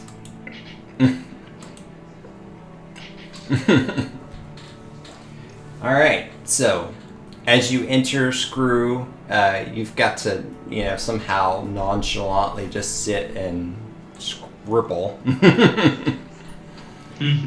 Oh, is this a surprise or is this Yes, this is a surprise celebration, so you're okay. trying not to be conspicuous. In that case, good thing you told me, because otherwise Yes. I was just Yes. gonna go and Yeah, draw so a it's- picture of the guy. Yeah, so Just you're, gonna walk up to him, to Hey, what do you right want? in his face, and just Just sit there and draw. So, Shane, you engaged Vanzar, and I'm not going to RP this, it's too long, in a conversation and trying to kind of probe with his, what he likes. Give me a persuasion or a deception check, depending on how you want to approach it. they're both the same, so it doesn't matter. I'm gonna be nice and go with persuasion. Oh, that's pretty good. From the conversation, while he's not specific, you can tell that he wants something that is metal and mechanical and that would benefit his kitchen. Always thought he would look good in a clown wig. Just need to get him one of those camping multi-purpose tools. This is a spatula and a radio. All right, so yeah, so you get an idea. Go ahead and what do I want to do? Go ahead and do just a straight intelligence check. Okay. From the description of what he's talking about, like, you gathered that it's probably an oven. What's a radio? He needs a new oven. I built him a blender. Oh god. Probably more scary. So yeah, so he probably needs an oven. Screw. I need you to go ahead and do a perception check to try to capture Vanzar's image on paper. What skill did we use to draw last time? I don't remember. I don't either. It's more along the lines of trying to get his stuff right. Alright, that's not bad. You draw an image Quick That- photographic memory. that appears to be really close to Vanzar. So consider yourself a decent artist. Yay! All right. People, there's a patron that walks by. There's a patron that walks by you as you're drawing and goes, "That's pretty good." Thank you. And he goes about his efforts. Ah, wants a beer. I will stow my drawing and head for the door.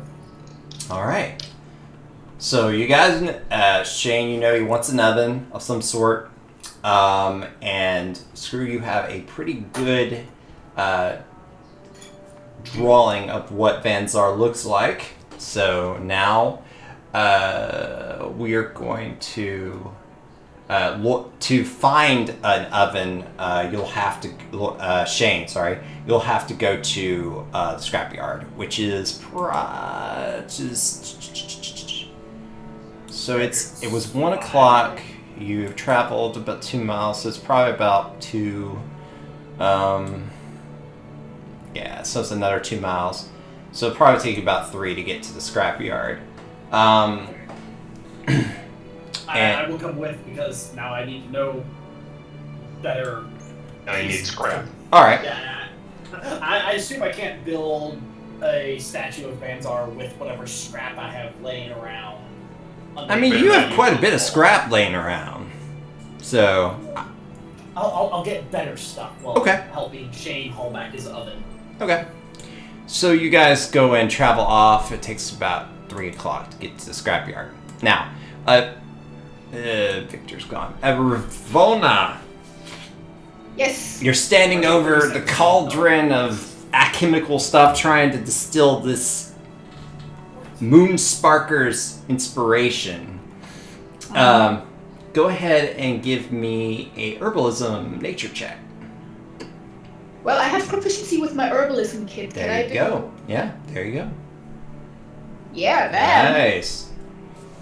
The mixture is spot on. Even with the stock that wasn't pristine but was well preserved, the mixture is spot on. And you taste some of it, and go ahead and give me a Constitution saving throw. Oh god. Yeah. Oh no. wow! You taste some of that, and it makes you kind of the room kind of starts doing this number, try to like you're on a boat or something. Like it just starts tipping back and forth, and the next thing you know, some of the items on your table are kind of moving around in like wave-like patterns. It looks like they're on water or something, and you're like, "Oh, this is pretty neat." And suddenly you feel a sense of happiness and contentment. Oh god, I know what this is. Oh, Just walking around, kind of, and occasionally Okay. some of the deer carcass that is sitting waiting to be cooked. You go around, look out about Loyal, and he's kind of like in orbit around the cooking pot there, just kind of moving around in orbit. And the deer on the ground occasionally kind of get up and look around a bit, and then flop back down. Can I just like stumble over to Loyal while he's cooking and just like really giddy, all happy, just flap one of my like really long arms around his shoulders and go, "Hi." Make a dexterity saving throw for me. Oh God. No. Wait, did Ravonna get So high? So Loyal, as you're watching, Ravonna starts laughing and just a big smile on her face, and comes kind of stumbling over, and she goes to hug the air and like falls down on her face. And you're like, what in the world? Yeah, And she Oh just my kind of God. lays there smiling. For a while. Underground. And I'm just gonna mumble something along the lines of, "I like you." Well, Loyal is a bit happy that she is mad at him anymore, but he's like, what the hell even happened? She tasted some of the Moonsparker's inspiration to make sure that the mixture was right. And it was right. Yeah.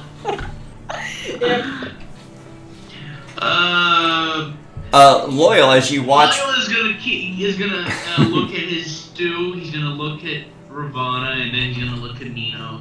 And then stew, Ravonna, Nino. And then he's gonna point at Nino, and he's gonna point at Ravonna, and Nino knows exactly what he has to do. And Nino goes over to her, sits down, and starts patting her on the head. Aww. Okay. Alright, so Loyal, as you kind of try to help Ravonna relax and stay in one spot while she's under the influence of something, I need you, while you're cooking your stew, to... Oh, no. Nino is confirmed. Oh. Is confirmed. Okay. Alright. I need you to, as you're glancing sideways, like, what is going on? Make a survival check for your stew. Okay.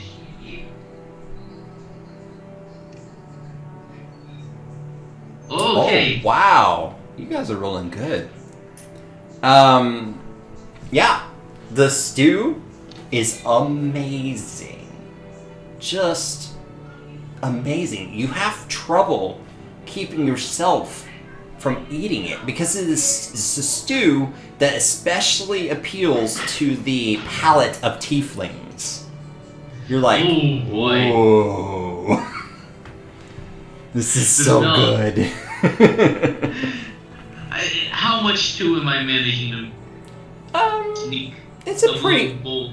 I mean, considering the larger size of the deer, it's a pretty big pot of stew. Okay, so I'm gonna serve a bowl for myself. All right. And I'm gonna eat. I'm gonna eat a little bit of stew. I deserve it. I made it. It's good. All right, and for that you have a die of inspiration. Oh, that's awesome. Oh, I'm gonna mark it down on my sheet.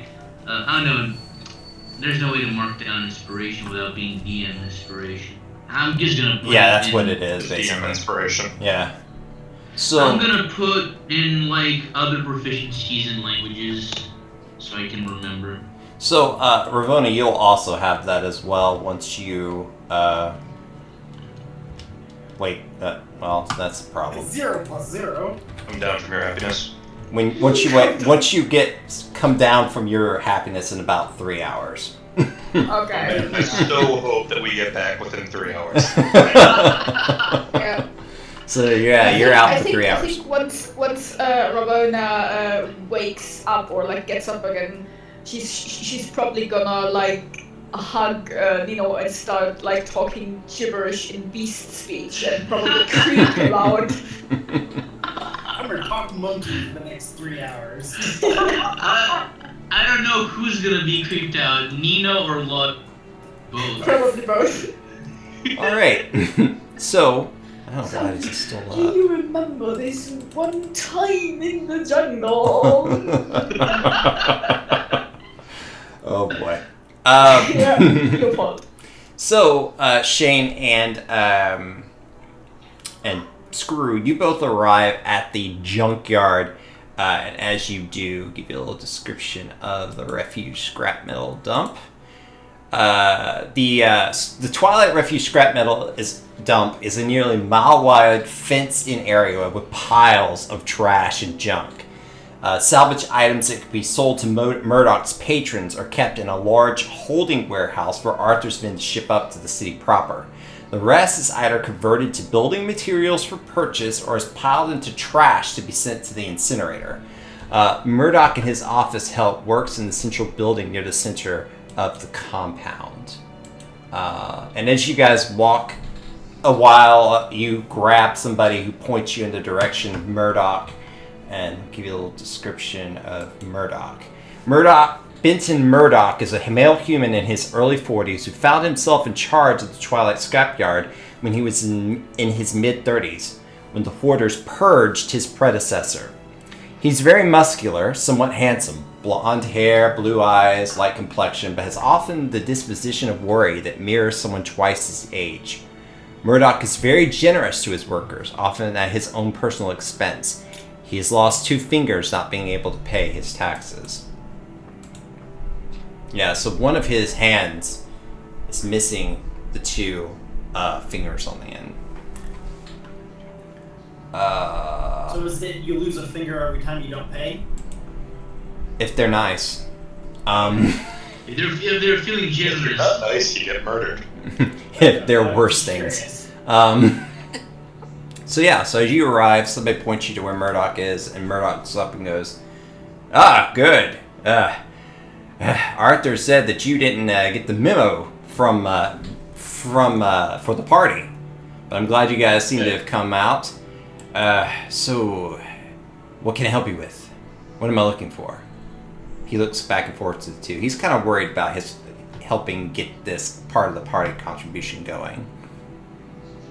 Talking with Vansar. I think he wants a new oven. Murdoch thinks a moment. Is an oven? I like it. One of those new electric ovens? Those are hard to find. I don't get very many of those. He starts thinking, well, if we have one, we'll have to spread out and find it. I'm not very hopeful, though. Well, give me a moment. I got to take care of some things, and then I'll help you look for it. And then he gets to the office. He says, "Screw, you're probably looking for scrap metal, right?" Yes, please. I need to make a statue of him. So whatever disposable pieces you have available for such a construction. He's like, "I got some pretty sturdy stuff in the other day. How about how much you want us to pay for it?" I got this shiny gem I found a couple days ago. Worth probably 10, 12 gold. Sold. He takes the gem, kind of looks at it, says, "Yeah, I don't really need to profit much off of this. This is for Vansar after all. The scrap metal that I just got in is off in that pile over there," and he points in that direction. "Help yourself with what you need." I will give him the gem and go off to my pile of stuff. All right. He goes back to the office, does some things, and then he comes back, Shane, and says, "All right, I got some guys here. We're gonna try to spread out, fan out, try to find this thing. Hopefully it'll only take a few hours." Shane, so as you guys start walking around trying to find this, I need you to make an investigation check. It's not bad. You guys are rolling really well. So after a while of looking, Not very long, though. You actually find that oven type thing that's sitting kind of toward two rows of scrap in the back. It matches this description of what you heard Vanzar describe. Now you need to see if it's working properly, and if you can kind of work with it. So give me another investigation check for that. Okay. Yeah, the item is actually working perfectly, and you're not sure why somebody threw it away. It's probably just one of those rich kids. Yeah, like somebody didn't appreciate what they had. So this is a perfectly working oven.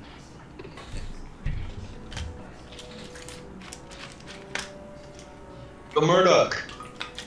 He goes, yeah. Did you find anything? I think I found something good. He comes over, looks.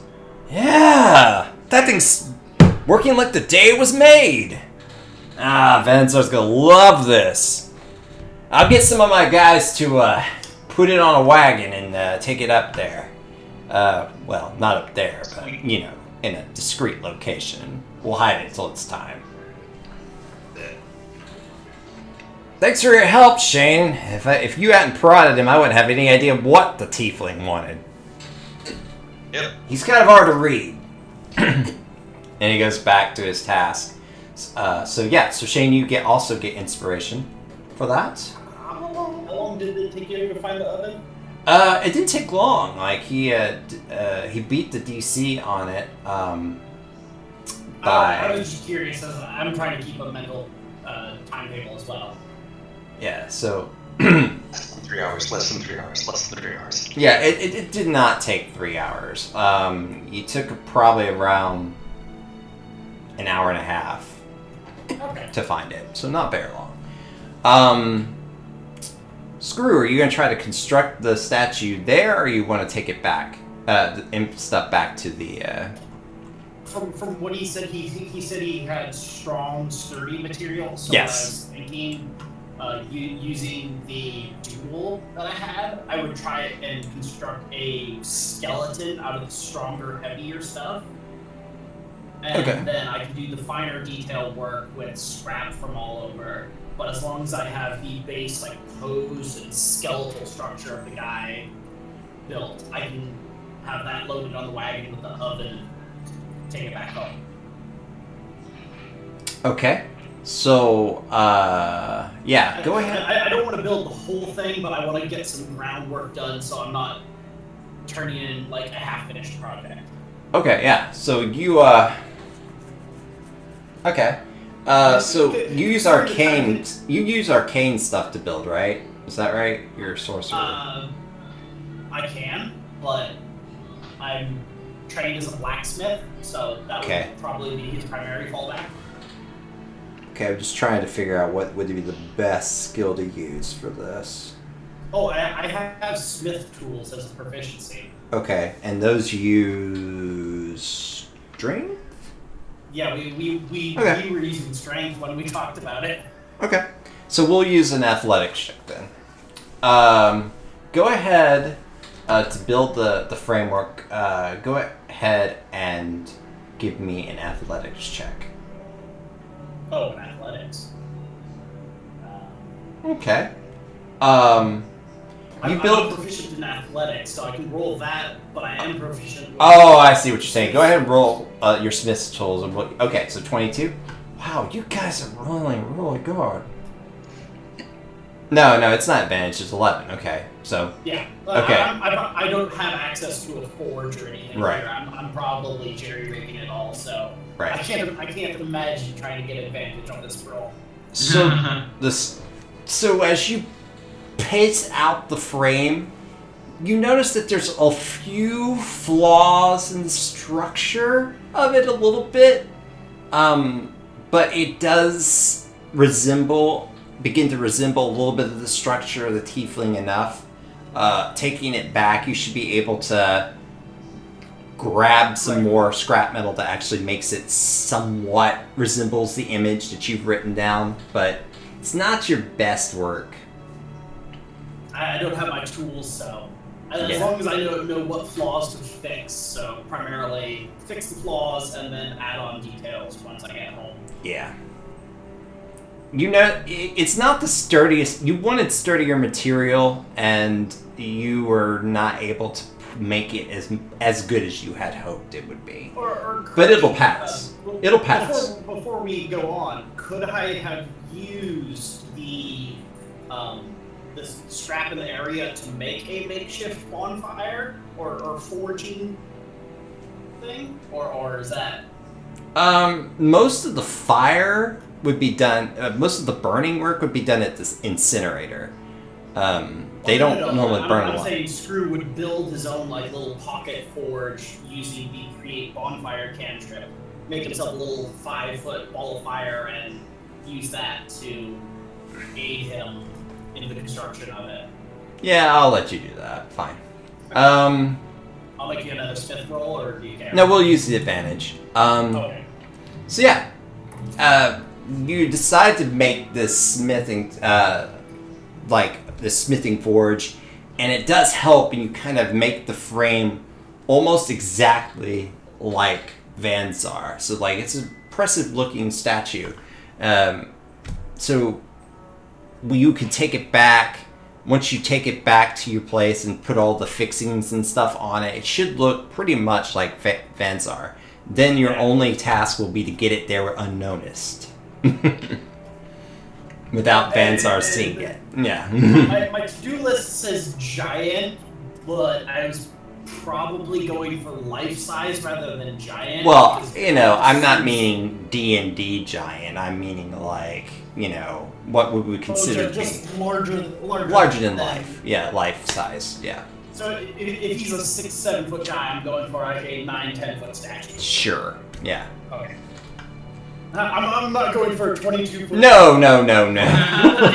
He's Sir. not built. You're not building a monument to him. You're just building kind of like a statue that would fit in the can or something like that. Not Okay, definitely not a. I'm like, this is a little bit rude, guys. I can't build a 22 foot statue in 6 hours. I'm awesome. No. But not that awesome. Yeah. All right. So, I can do it. so you're gonna take the rest back to the.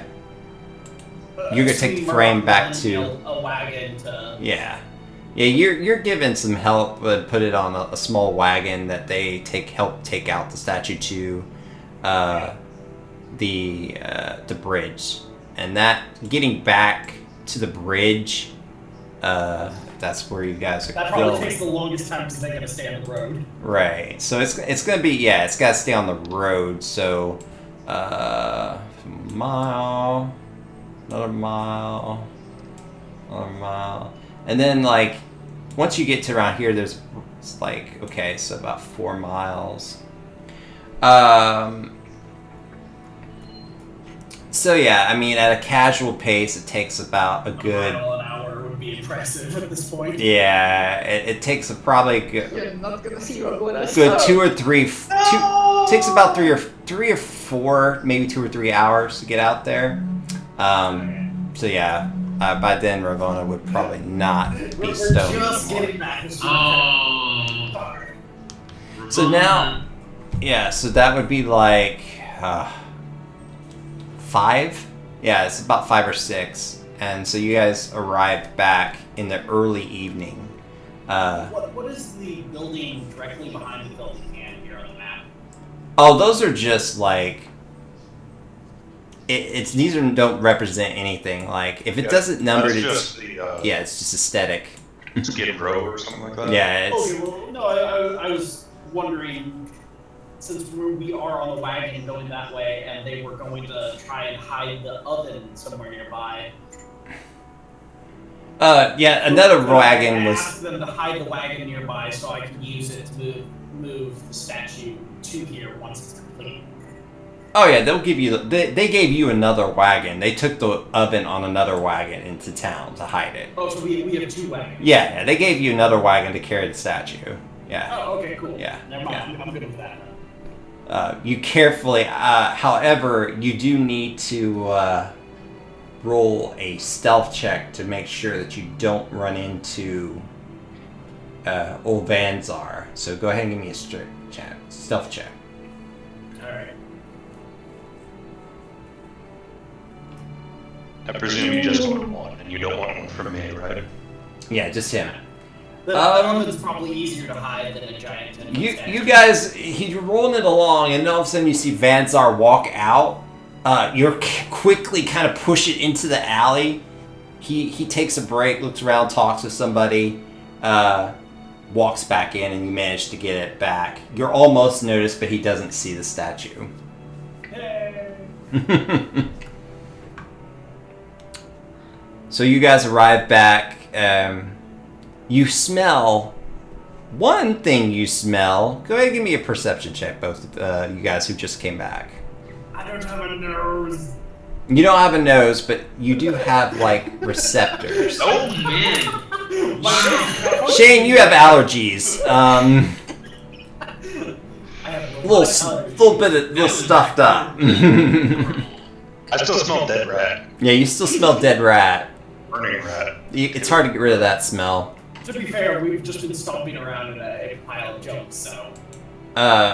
Screw. Wow. Screw you just... There's too many smells at one time, you just can't distinguish them, so you just kind of just shut off. Like, as far as that goes, you're just like, ah. But you do see, like, a big pot of stew that is boiling, and you do notice that off to the side there is a small bowl that's empty. Somebody's definitely been eating the stew. Whoa. Yeah. Was the door closed? Oh, was the door closed? Let me see real quick. Duly noted, my next job is to build a door for this place. Yes. The door actually was shut then. You were able to open it. It's not locked, but it was One of shut. our friends. Did I manage to notice the arrival of our friend? Give me a perception check. Alright.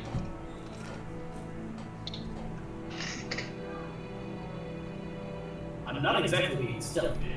Yeah, I mean, like, you're rolling the statue down. But yeah.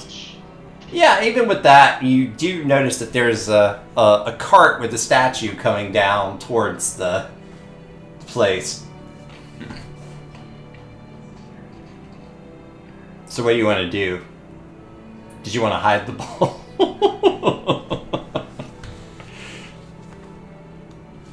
Victor? Somebody just came into his room and started talking. Oh, okay. So I think he's gone. Alright. I'll pull the statue into my workshop or my work area and start adding in the finer details. Alright. And I have like a great idea of using Shane for like hair, and I don't remember if he said he had a beard or anything, but He does not have a beard. I found a cool picture. Like I went searching on Google, find stuff, and I was like, I can see Screw easily building a metal man shape. So try and do something like that. Oh, yeah. I was asking Victor if you wanted to hide the bowl or something as you saw them approach. Well, no. I'll just say that I was tasting the stew to see if it was good. Okay. Verdict? What's the verdict? It's perfect. If it wasn't for the party, I would have eaten. It's really good stuff. Alright, so Screw you also have inspiration. So everybody got inspiration from that. Good job. Good job, everyone. Yeah. So, Rabona is just gonna have her little like I don't know what she sort of like a little jar or vial or whatever it is in her like drugs. She's gonna like hide them away and make sure nobody gets to them because this is some really dangerous stuff. Lyle is gonna be like, So, did you have a nice trip to Dreamland? You what? Oh, that was for me. Okay, sorry. Yeah. Rowan is just gonna look at you, like squint her eyes a little bit. I know. I had Nino comfort you since you were so out of it. Like long pause. Thank you. And she turns away and runs off.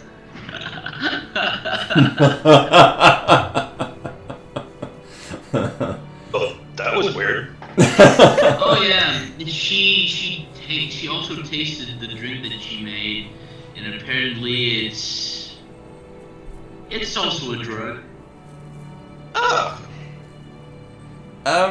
Roll a medicine check. me? Whoever, Ravona, roll a medicine check. Who? Yeah. Ravona? Yeah, Ravona. Mm-hmm. Okay. Okay. You get the impression that this stuff is meant for a specific type of physiology, and that other physiologies might not respond as well to it. Okay. So it's for tieflings. Basically, yes. Okay. Interesting. Wait. Do we also learn something about like the soup that Loyal made was specifically for tieflings? Yeah, Loyal will tell you. If you want to tell him, you can. But like, Yeah, I did say that it was really good. However, it doesn't mean that everybody else might not like it, but, you know, it is made specifically for the palate of tieflings. You could try the soup if you want. Takes a pondering stance for a while.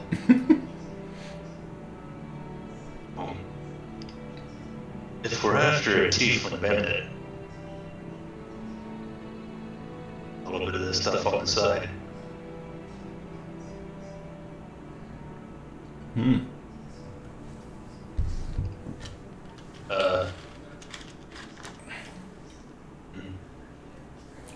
If it's some seriously powerful crap.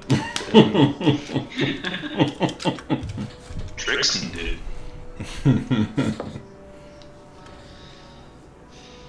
What do y'all think? Wait, what?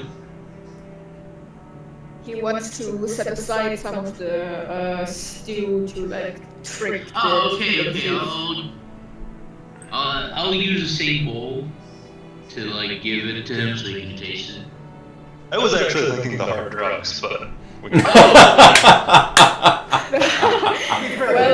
Well, nice deal. Yeah, that'll knock him out. I'm dying from blood loss. Time to go into this. That's awesome. no, okay, well, if I've made enough to set aside another dose, then yeah, why not? You've made So- quite a bit, yeah.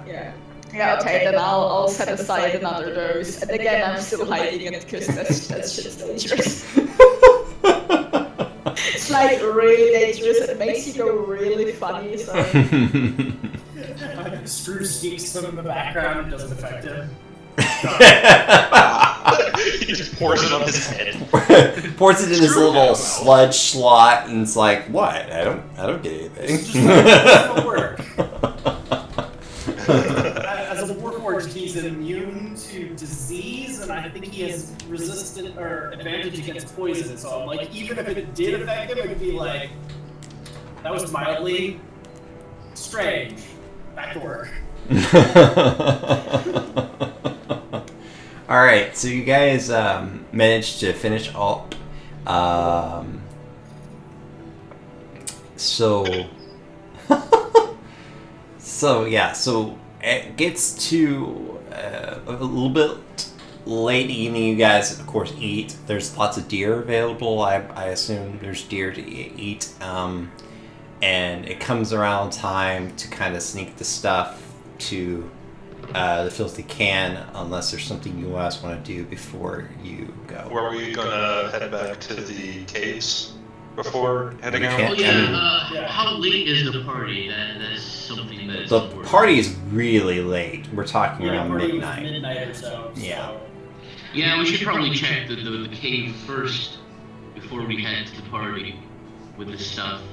Unless we need to leave things there before the party starts.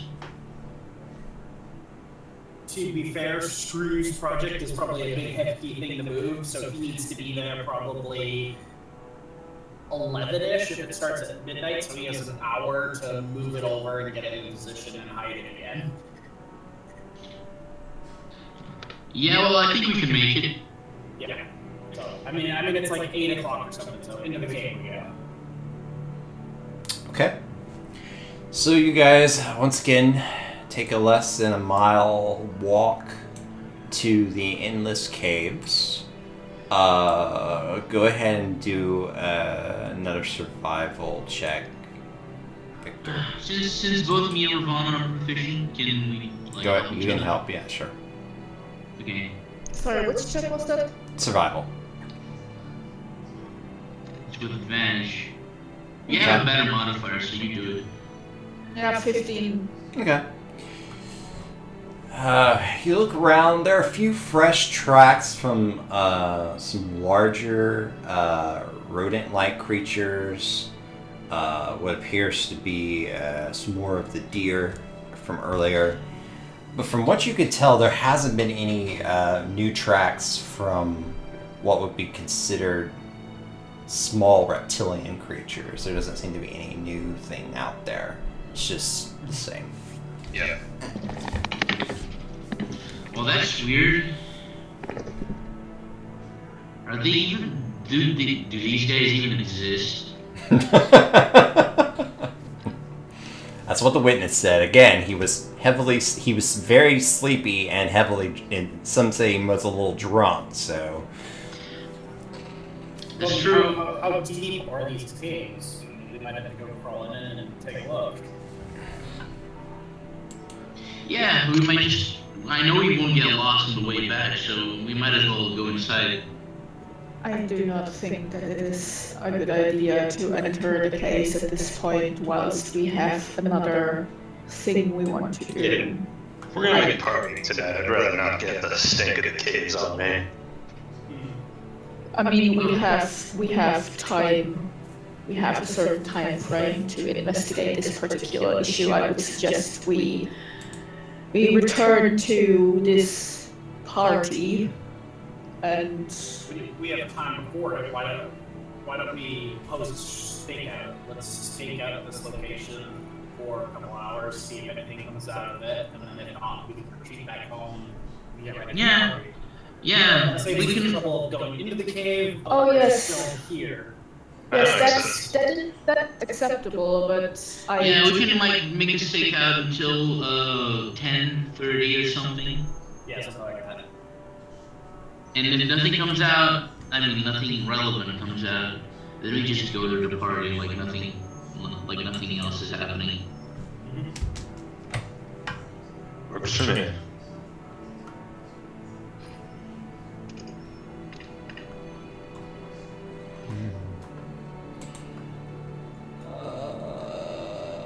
Hold on, I'm checking on something.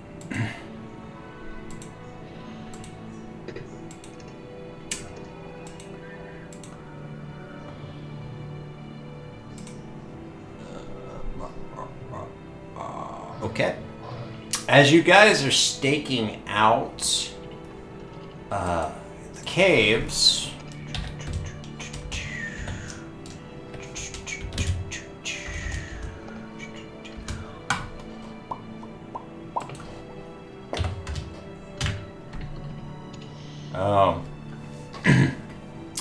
as you guys are staking out the caves, I need you. Do you want us to roll stealth to like build our duck blind or whatever it is? Yeah, go ahead and roll your stealth check. Yeah. Good idea. What was that? Yeah, roll a stealth check. all of us. Stealth? Mm-hmm. was gonna say, Ranger, would you build me a hiding spot to hide? No, I'll just sit behind this rock. Okay. Those are not bad. That's not really good rock, guys. That's pretty Well, stealthy. let's see if I can do it well. Yeah. Okay, yeah. Wow. Okay. Let me look at it real quick. Yeah. Okay, so as you guys are watching the caves, all of a sudden out of the corner of your eye, you see a creature, a large creature, kind of skitter up out of the shadows. Out of the cave or heading into the cave? And not into the cave, kind of from the shadows, out of the corner of your eye. I mean, there's lots of caves. What like, kind there's of different creature? Give me a nature check. Nature, okay. Did I see the creature as You well? all, yeah, you all did. I mean, you're watching the caves, basically. Wow. Let's throw once. Wow. Okay. Screw, Loyal, and Shane. You're like that. That's a really big creature.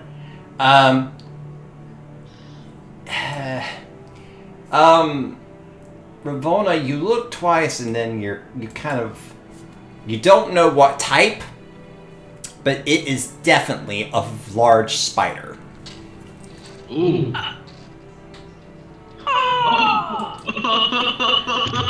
Okay, Ramona is actually one of the few characters I've made that's not afraid of spiders, because a druid being afraid of spiders is weird. So yeah, she just like cocks her head a little bit and goes, "That's a big spider." Dude, it's a duck!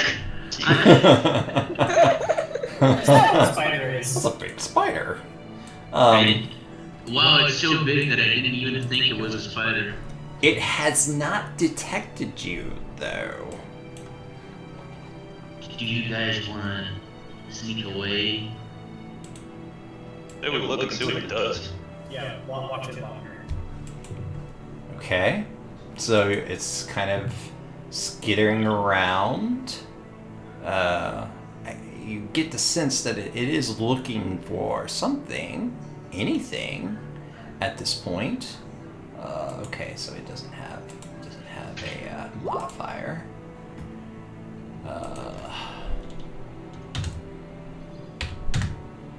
Oh, okay. So. Oh, that's a huge spider. Okay, just about everyone. Loyal, it doesn't seem to notice you, but it comes skittering around a large rock which you guys are kind of hiding behind, and all of a sudden you hear it go.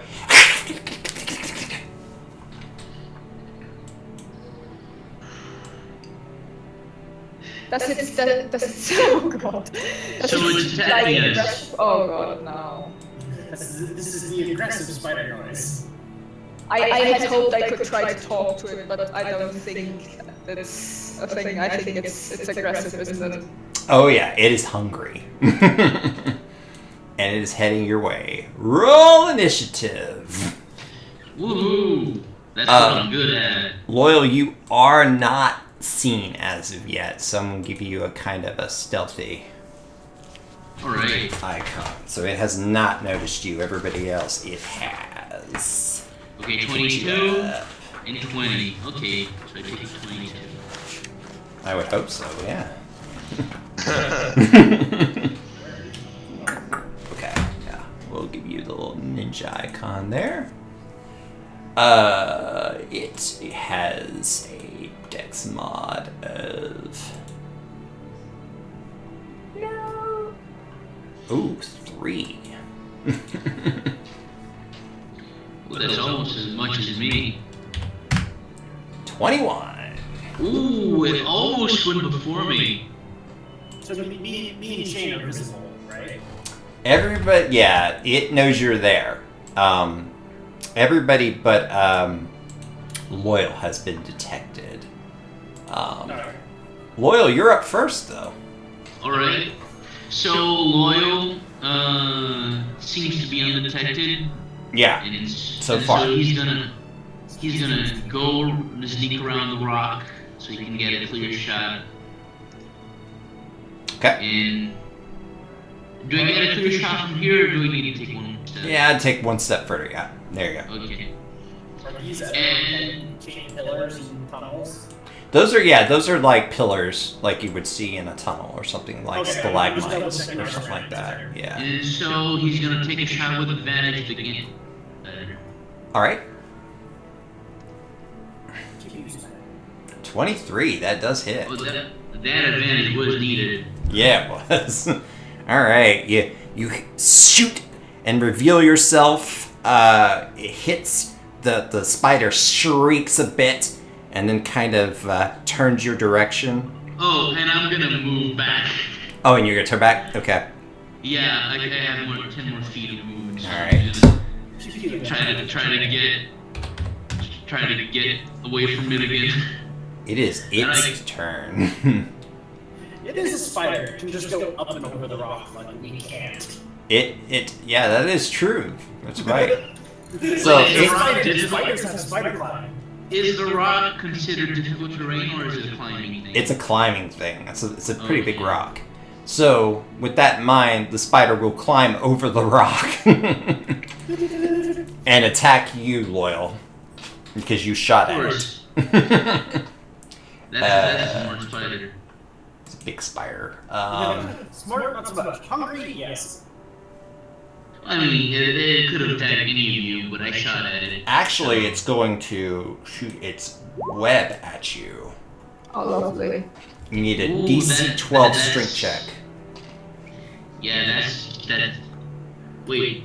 Don't worry about the other numbers. I don't know why those are there, but Okay. DC 12 strength check. Strength check. Okay, I got proficiency in those at least. Oh, that's good. Mm. Oh, yeah, the web just spits out of the spider's mouth, and you are currently restrained.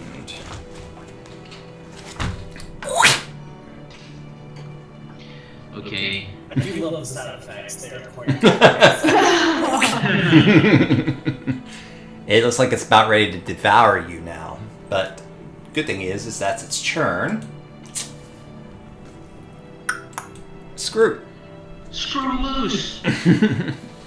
How big is this boulder that it's clearly perched on? The boulder is like about anywhere from 7 to 8 feet high. It's a pretty big rock. From my current position, I could see it then.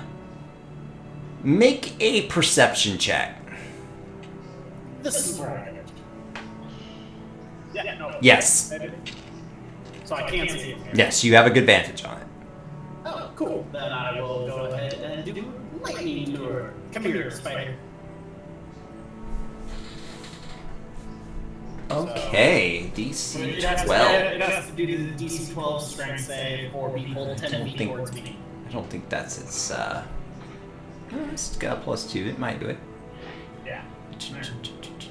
And like I said, if it makes the strength save, It did, won't unfortunately. take the damage. Yeah. So it kind of resists it, shrugs it off. Well, fine then. I will. Let's see. I will scurry around the rock here. Didn't want to come down. And 20, 25, 30. There we go. Alright, that's your turn. That's my turn. Shane. Actually, correction. Before I Yeah. turn, I will use bonus action and I will cast Searing Smite on my arm. Okay. Shane, you're up. Shane, did you get hit by something? No, I think that has to do with his blood ritual. Oh, that's right. Never mind. Thanks for reminding me. Shane? Hey, are you here? Hello? Yeah, Oh, you're up. My internet died, sorry. No, you're fine. We are chasing a spider. How you moved. I'm not actually able to reach it now. Yeah. I might be able to reach it from here. Yeah. Mm-hmm. Okay. For my bonus action, I'm gonna wrap around the sword. And probably miss. Yeah, you missed the creature. It just kind of swipes back, it reaches back, but misses. Is that your turn? That is my turn. All right, Ravona. Well, Large spider. Staff starts glowing. I'm gonna whack the spider on his head. I'm gonna hit. 12 just misses. Quarterstaff, you're kind of like, oh, spider. It's like start whacking it like, reflex of people who see a large spider. No. Whacks on the rock. Well, that's all I can do. All I'll right. stay where I am. Well, you are restrained. Oh, is there any way for me to escape? You have to make a. The weapon can be also be attacked, destroyed. It has an AC of 10 and 5 hit points. Okay. So can I try to grab my short sword and hack it at it Sure. myself, or does someone else have to free me? You can do it. It's use your action. You can use your action to attempt a strength check. Yep. Ah, okay. Or you can attempt an attack with disadvantage. You do that too, because it's right there. So it's 5 HP, right? Correct. Alright, I think I'm gonna do an attack with disadvantage. It's better than a strength check for me.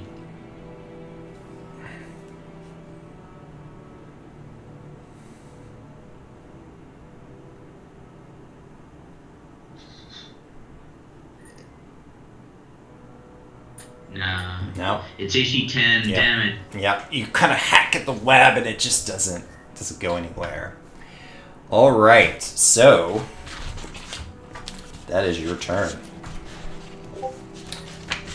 Restrained. It's got its prey in its grasp. Punch. So now the spider is going to actually attack you.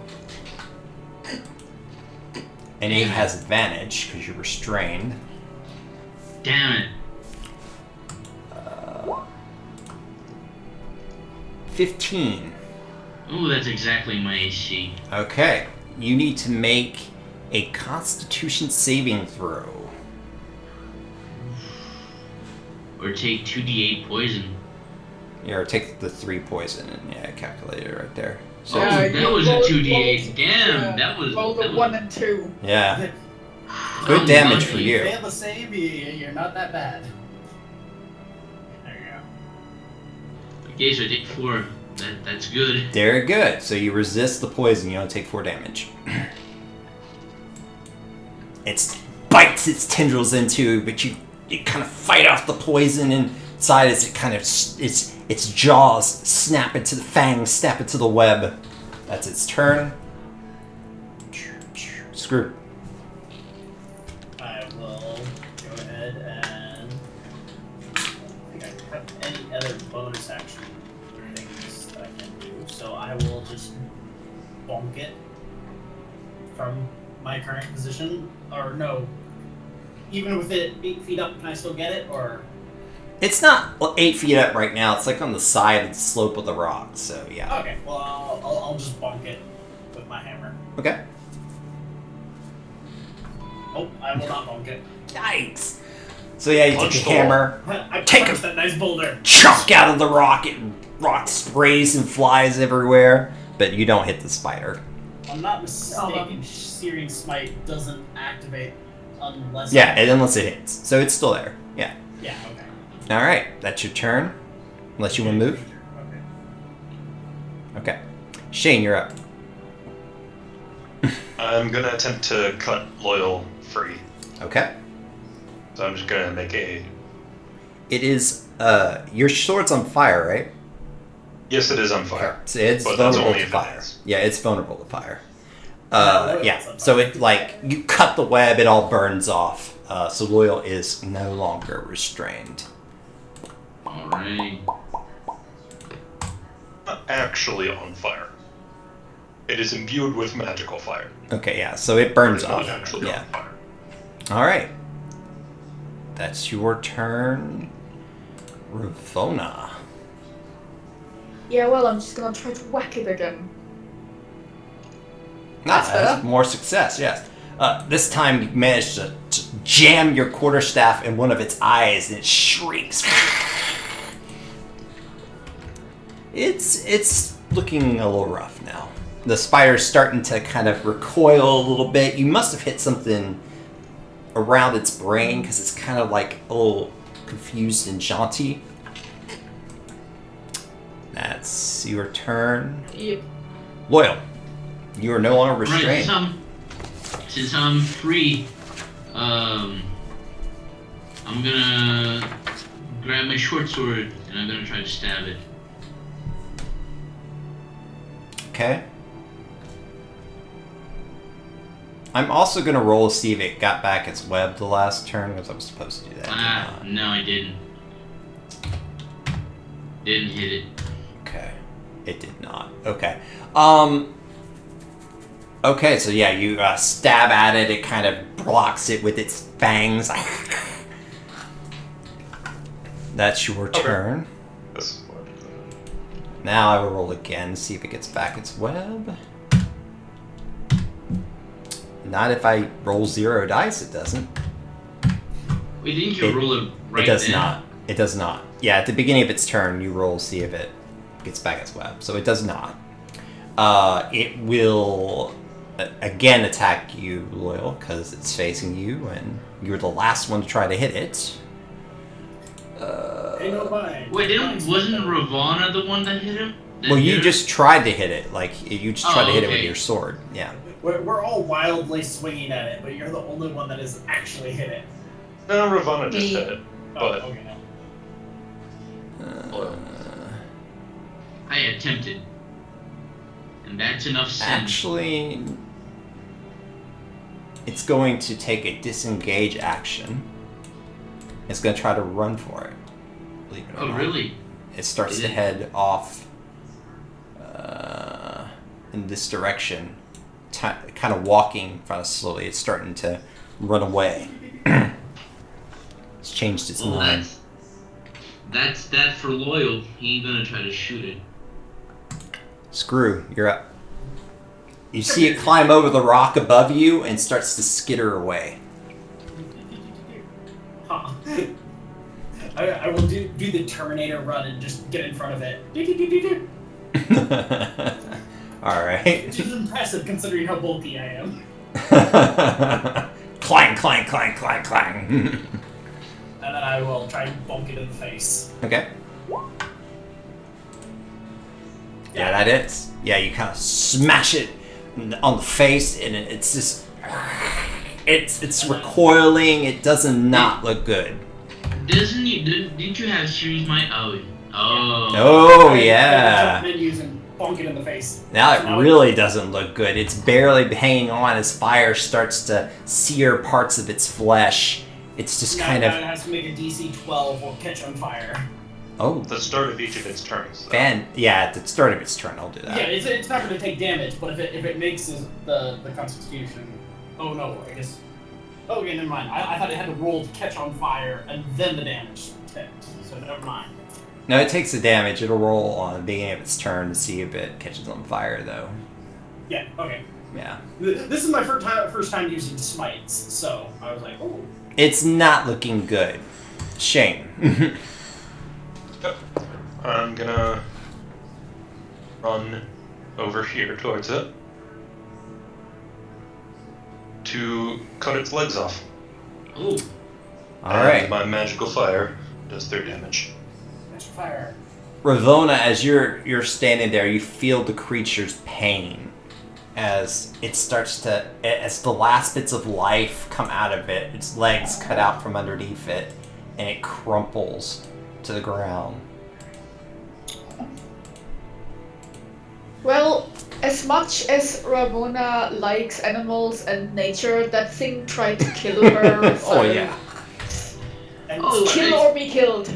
Loyal is actually kind of ran after the spider to kill it because it was running away. So Loyal's like, well, I guess that's life. Yeah. So the spider's dead. If there's anything that you guys want to do with it, Poison. I want Yeah. poison. try to Yeah. extract the poison. Yeah. Yeah. Give me a I'll help. nature check. It's a DC 20 nature check, isn't it? I don't think I could set the Whatever the DC. DM wants. Yeah, I think I could set the Well, DC. and as because I read it in the book that's the standard thing. Well, I mean, you're trying to hack it up without damaging its poison bits. So. Oh no, never mind. That was horrible. Yeah, you try to get the venom out, and it's not happening. The glands were damaged too much. Weren't you bitten by the poison? You could try and suck out some of the injury. Like, I got some me and some poison. Oh True. boy. That's not how organics work. Oh boy. All right, so you guys clean up off the spider. It hasn't been very long, maybe not even a minute. Kind of clean up the spider and the guts, and you're gonna continue to watch. Going to continue to watch for the. Where was the spider running? Out of curiosity, was it just running deeper into the cave? Well, you're in a cavern right now. You're kind of outside the cave, and it's a big sprawling area. And there's not just a cave. There's several caves. Like there's several mouths open. The spider didn't have a particular destination. No, it was just running away. Yeah, it was just skittering away. I was just double checking, like if it was running for something specifically, maybe we can take a hint of where it was going. So Yeah. Did you stake out? But you guys are kind of trying to survey as many of the caves as you can, and I mean you If can't nothing survey else, them all because there's a lot If of them. nothing else, the barbecued spider will now perhaps bait our stakeout. See what comes out to eat our freshly cooked spider. There you go. So you guys, you wait for about an hour, nothing. You wait for another hour, nothing. Something around 10:30 now. Yeah. So You have time to go home. Yeah, 10:30 Uh, are cut off to go. To the party. No, you gotta go home to pick up the stuff for the party. Yeah. 'cause- Yeah. In general, just go to the party. All right.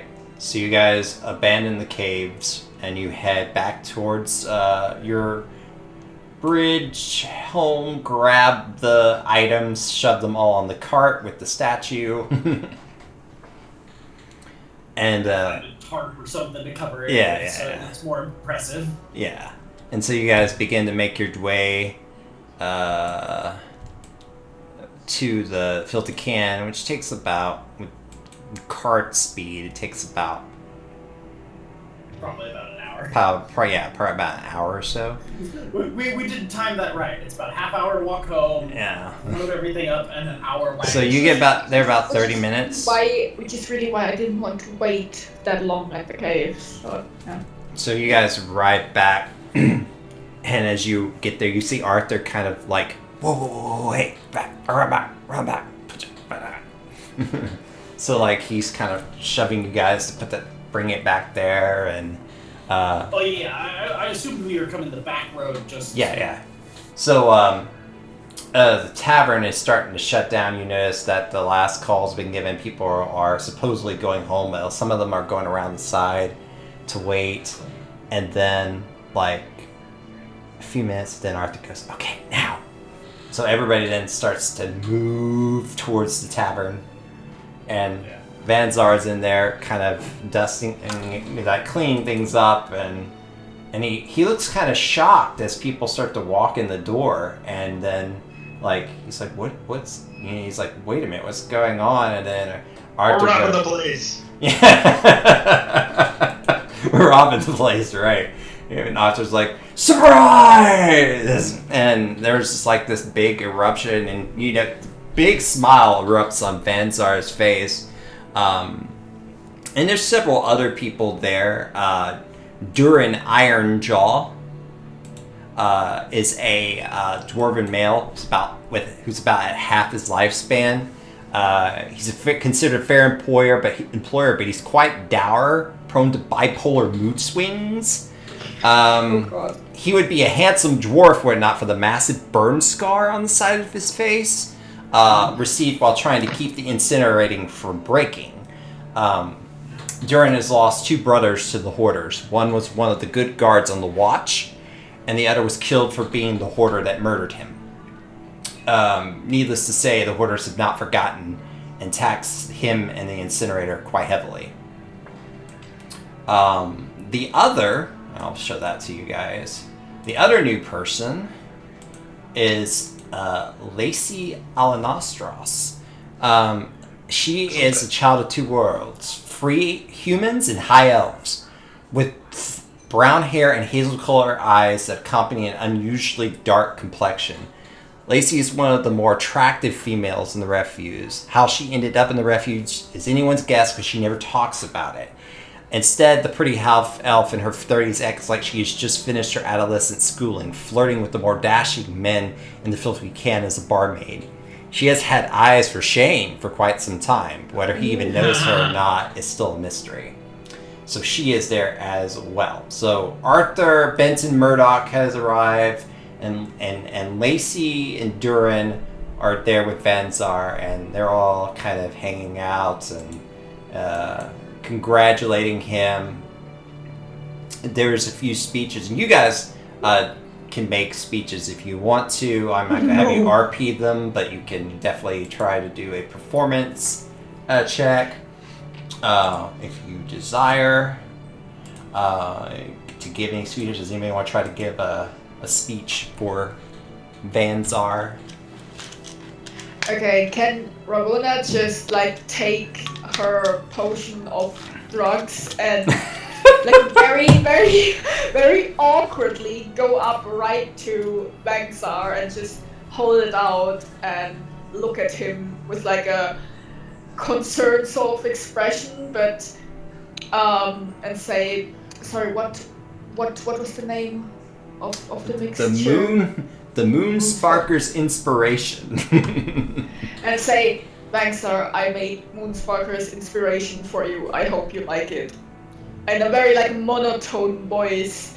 He laughs. He's like, you didn't try to drink this stuff, did you? Loyal's gonna come up. Ravona blushes a bit. He goes. Loyal's gonna come up and he's gonna be like nodding heavily. And like, yeah. He's like, actually with her quarter stuff. He's like, this stuff. He's like, if you're not a tiefling, this stuff could play really weird tricks on your mind. I don't know this. He laughs and takes a swig of it. Doesn't seem to affect him, and he sits it down. Okay. And then he goes, "This is good stuff. You know what you're doing. I'm gonna have to ask you to do this more. Wow. Have you ever considered being a bartender?" She just stands like awkwardly and just shakes her head, gives a short bow, and probably just stands in a corner where there is like the least humans or like generally people around, and just waits. Loyal, she's gonna be like, and you know what's good? Pair up with a little bit of refuse deer.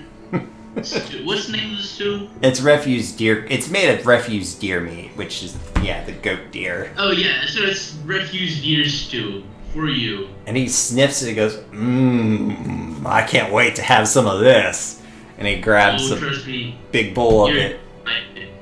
Oh man. Well, they're distracting him with the food. I assume Screw can ask Arthur for some help. Yeah. A bunch of guys help you. To move the statue indoors.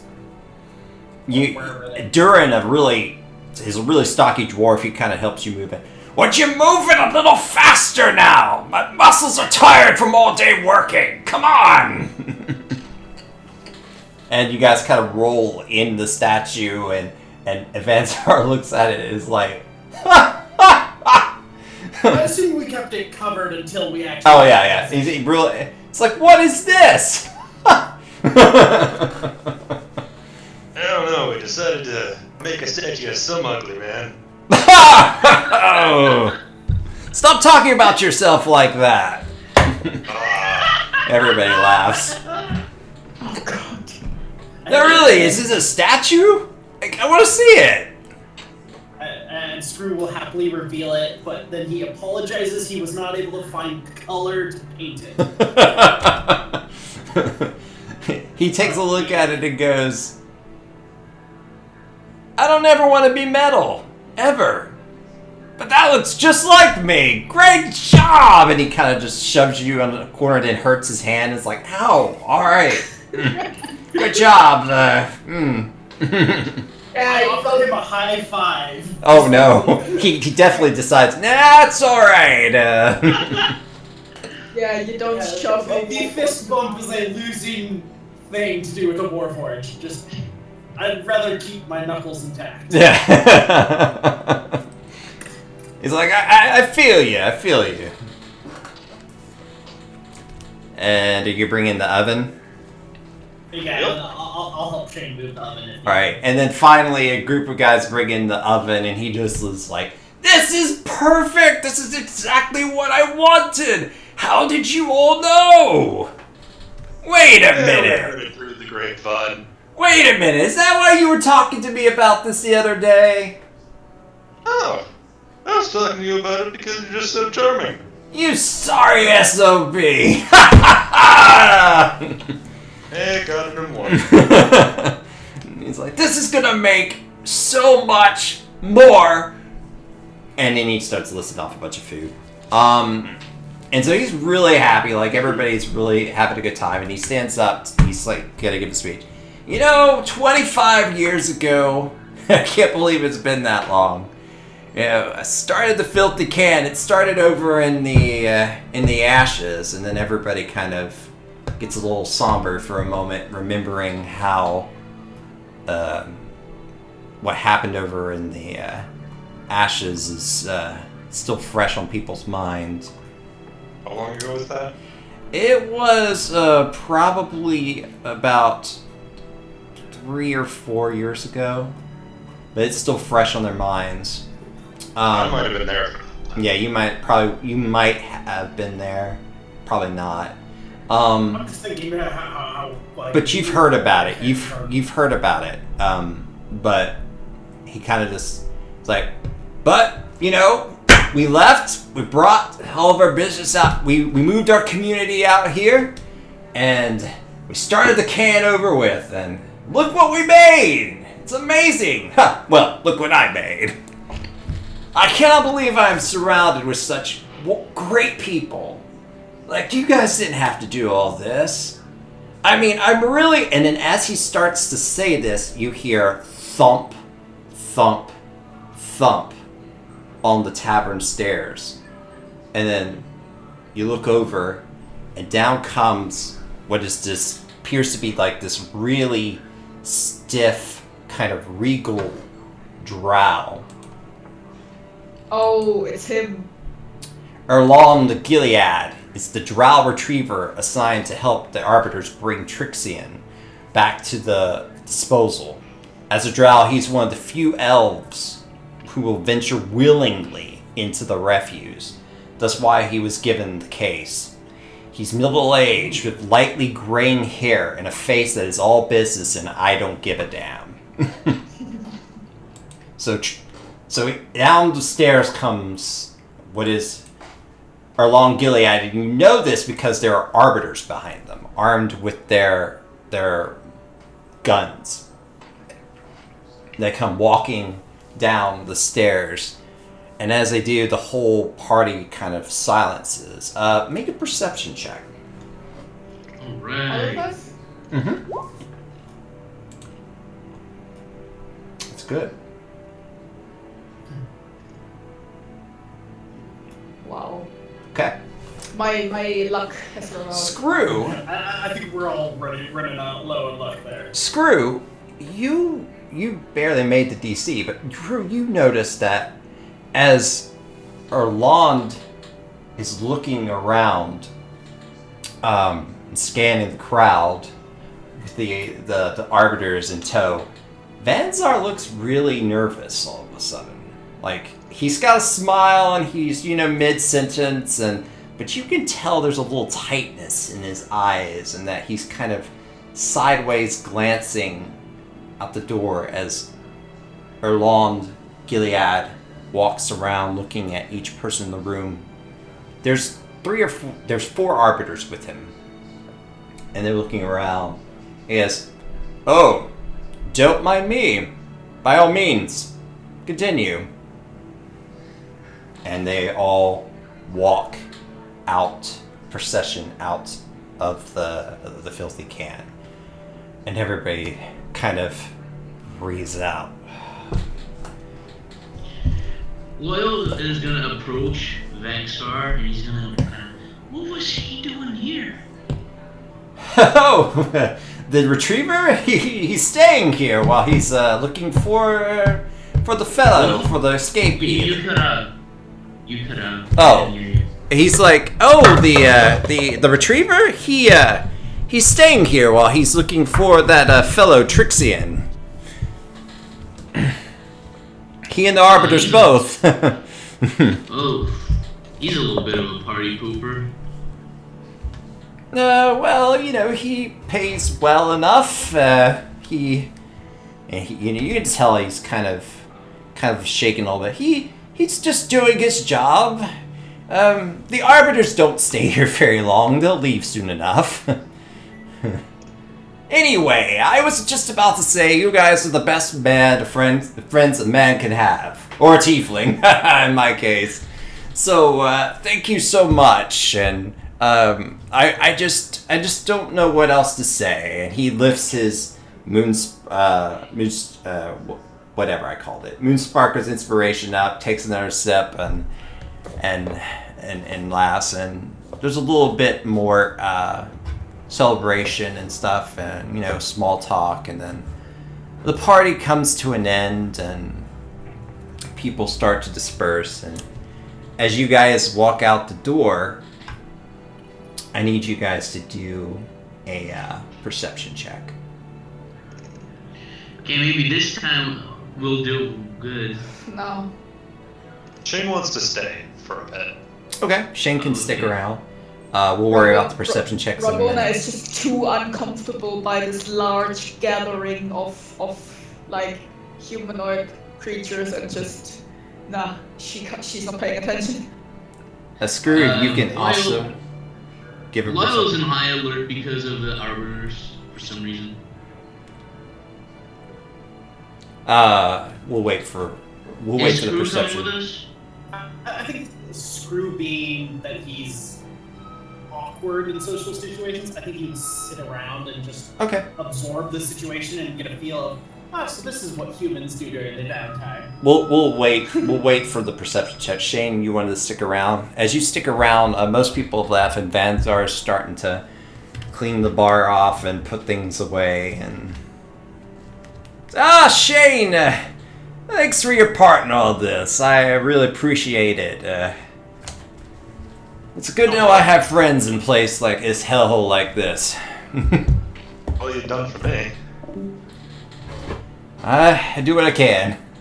Are you okay? He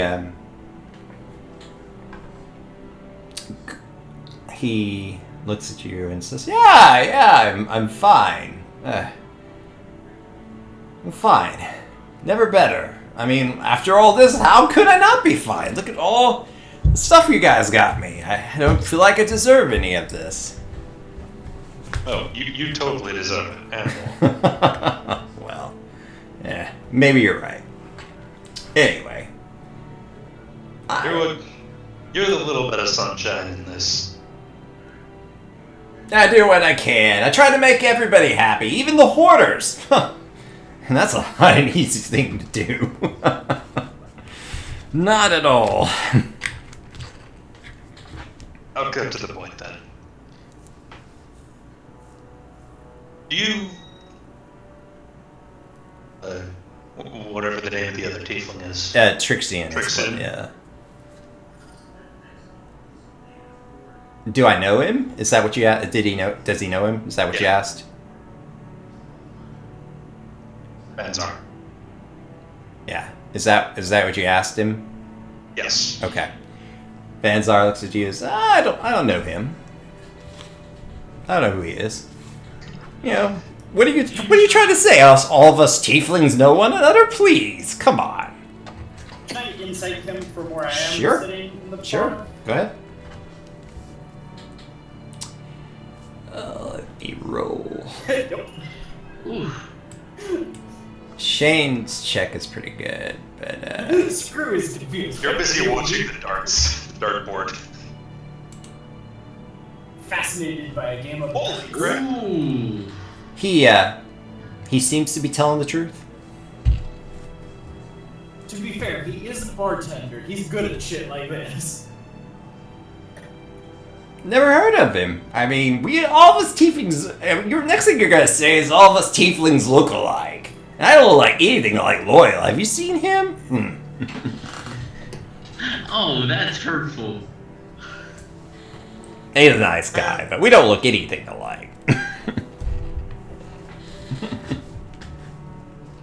Alright, man. Sorry I brought it up. Yeah, no problem. Wanted to make sure you weren't being blackmailed or anything like that. He laughs. It's like, I know how to get out of blackmail. Trust me. It just makes me a little nervous that the retriever is here.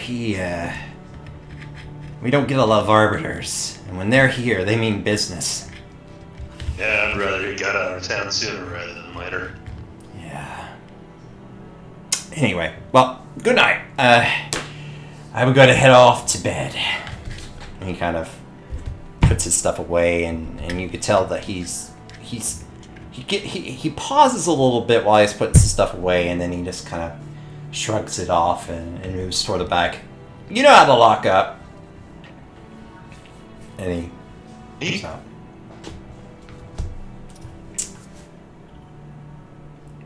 Alright, so those of you who are outside. Mm-hmm. I gave a perception check of 23.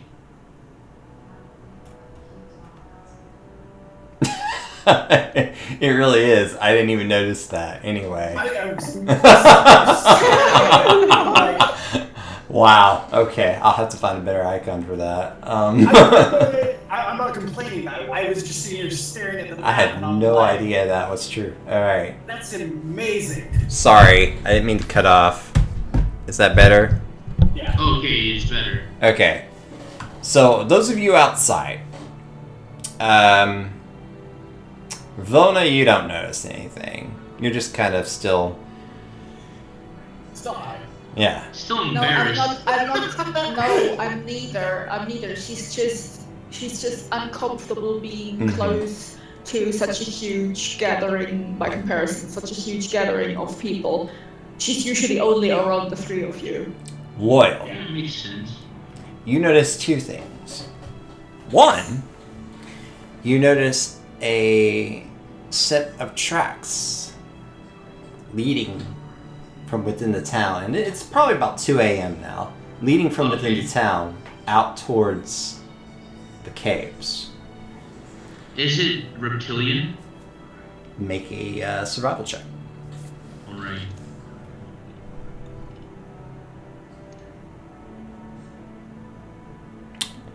They are reptilian. Ooh. Also, on the corner of your eye, you notice there is a group of individuals gathering towards the back of the tavern in a hushed way. Well, that's none of my business. I'm gonna stick my head inside and Shane and Screw and be like, Guys, I found some reptilian tracks. The individuals, they seem to be kind of sneaking around. So it's not like they're just casually gathering. They are kind of looking like they're sneaking around. Well, I know, but you don't survive in a refuge by putting your nose into other business. Fair enough. So Loyal is more interested in the reptilian tracks, so he's gonna stick his head inside the bar again, and he's gonna call for Shane and for Screw because, hey guys, I think I found the tracks of the lizard guys. Okay, I'll go get the wagon. Go out the back door. The wagon. I guess bring back the stuff, maybe. All right. So yeah, so you guys. That's a nice impulsive thing. Just like, I got the wagon. All right, so you guys. Rogona takes the opportunity as and the excuse to finally leave this place. Yay! Let's go. So you guys gather around, take the wagon, kind of start to head off and following the tracks. Wait, why do we have a wagon? I don't know, Screw decided to take one. Because Screw decided he wanted a wagon. Okay. Oh, I thought They did mention that several merchandise things were stolen. Maybe you could bring them back on the wagon. That's true. That's true. Yeah. Yeah, that was my intent with it. Yeah. So you guys start to move out from Skid Row. That is exactly what I wanted to do. Oh, sorry. You guys start to. You grab the wagon. You guys. Accidentally walking into the group of mysterious individuals. They're more towards the back of the tavern. Oh, I thought that's where the wagon was. No, the wagons have been placed, somewhere to the side of the tavern. Oh, okay, never mind then. Okay. So you guys grab one of the wagons and you begin to follow the tracks of reptilian footprints that kind of lead on towards the endless caves. And that's where we'll end today's session. All right. Right. I have 7 HP. Damn it, I didn't take a rest. We could say that you guys take a short rest. So if you have hit dice, you can use them. Okay, I have 1.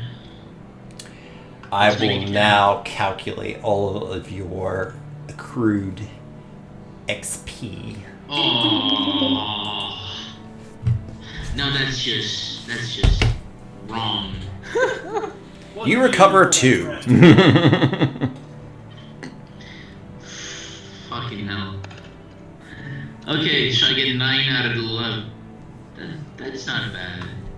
Can we give you a band-aid before you go to sleep? Or No, we're not going to sleep. Yeah, we're gonna follow the track. You're taking a short rest. You're not going to sleep. Yeah. I misheard. I thought we were going to rest. Never mind. Short rest, like a breather on the way to the place. But no, yeah, you're not long resting.